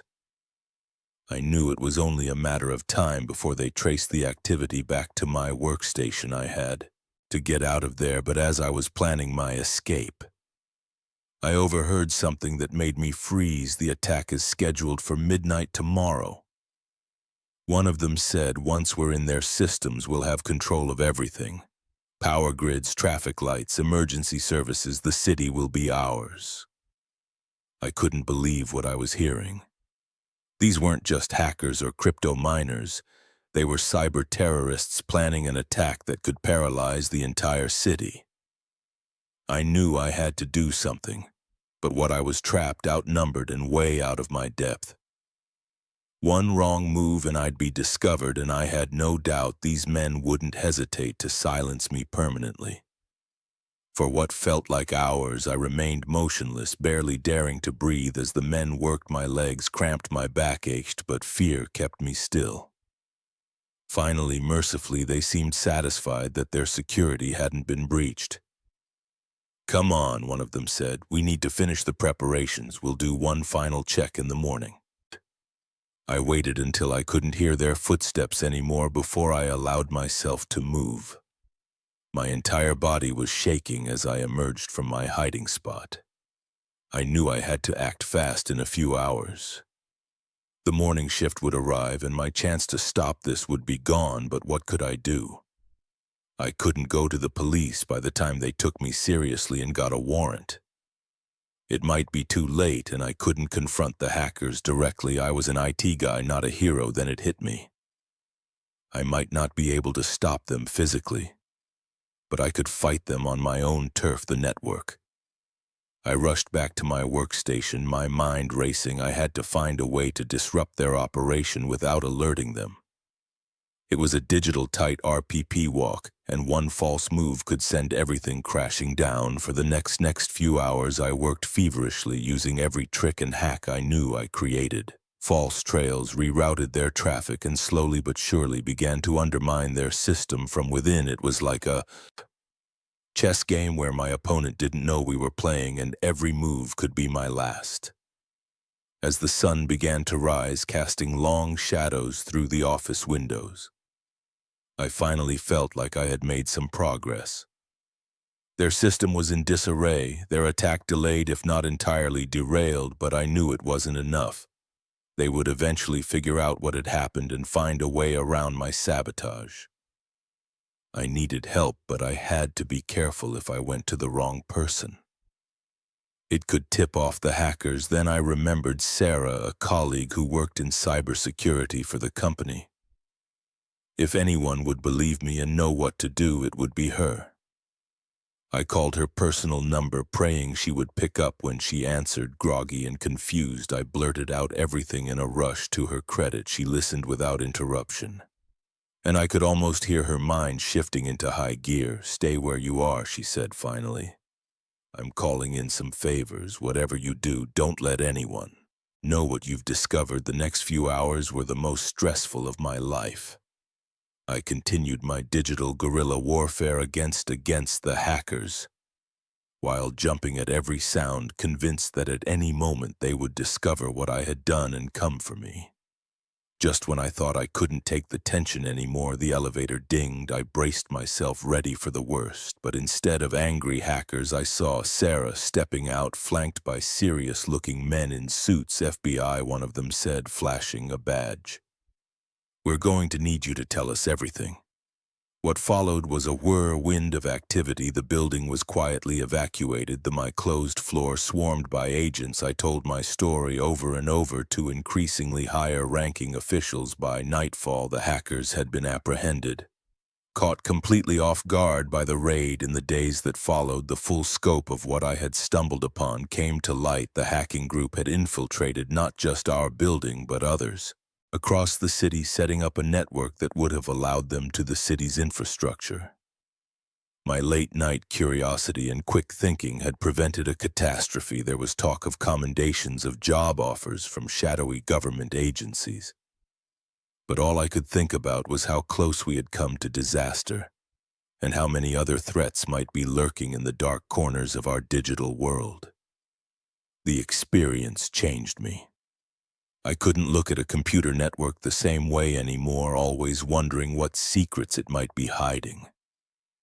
But it also showed me the power of knowledge, of trusting your instincts, and of fighting back even when the odds seem insurmountable. I still work late nights in that skyscraper, but now every time I trace an unusual signal or investigate a network anomaly, I do it with the knowledge that sometimes the greatest threats are the ones hiding in plain sight, waiting for someone curious enough to uncover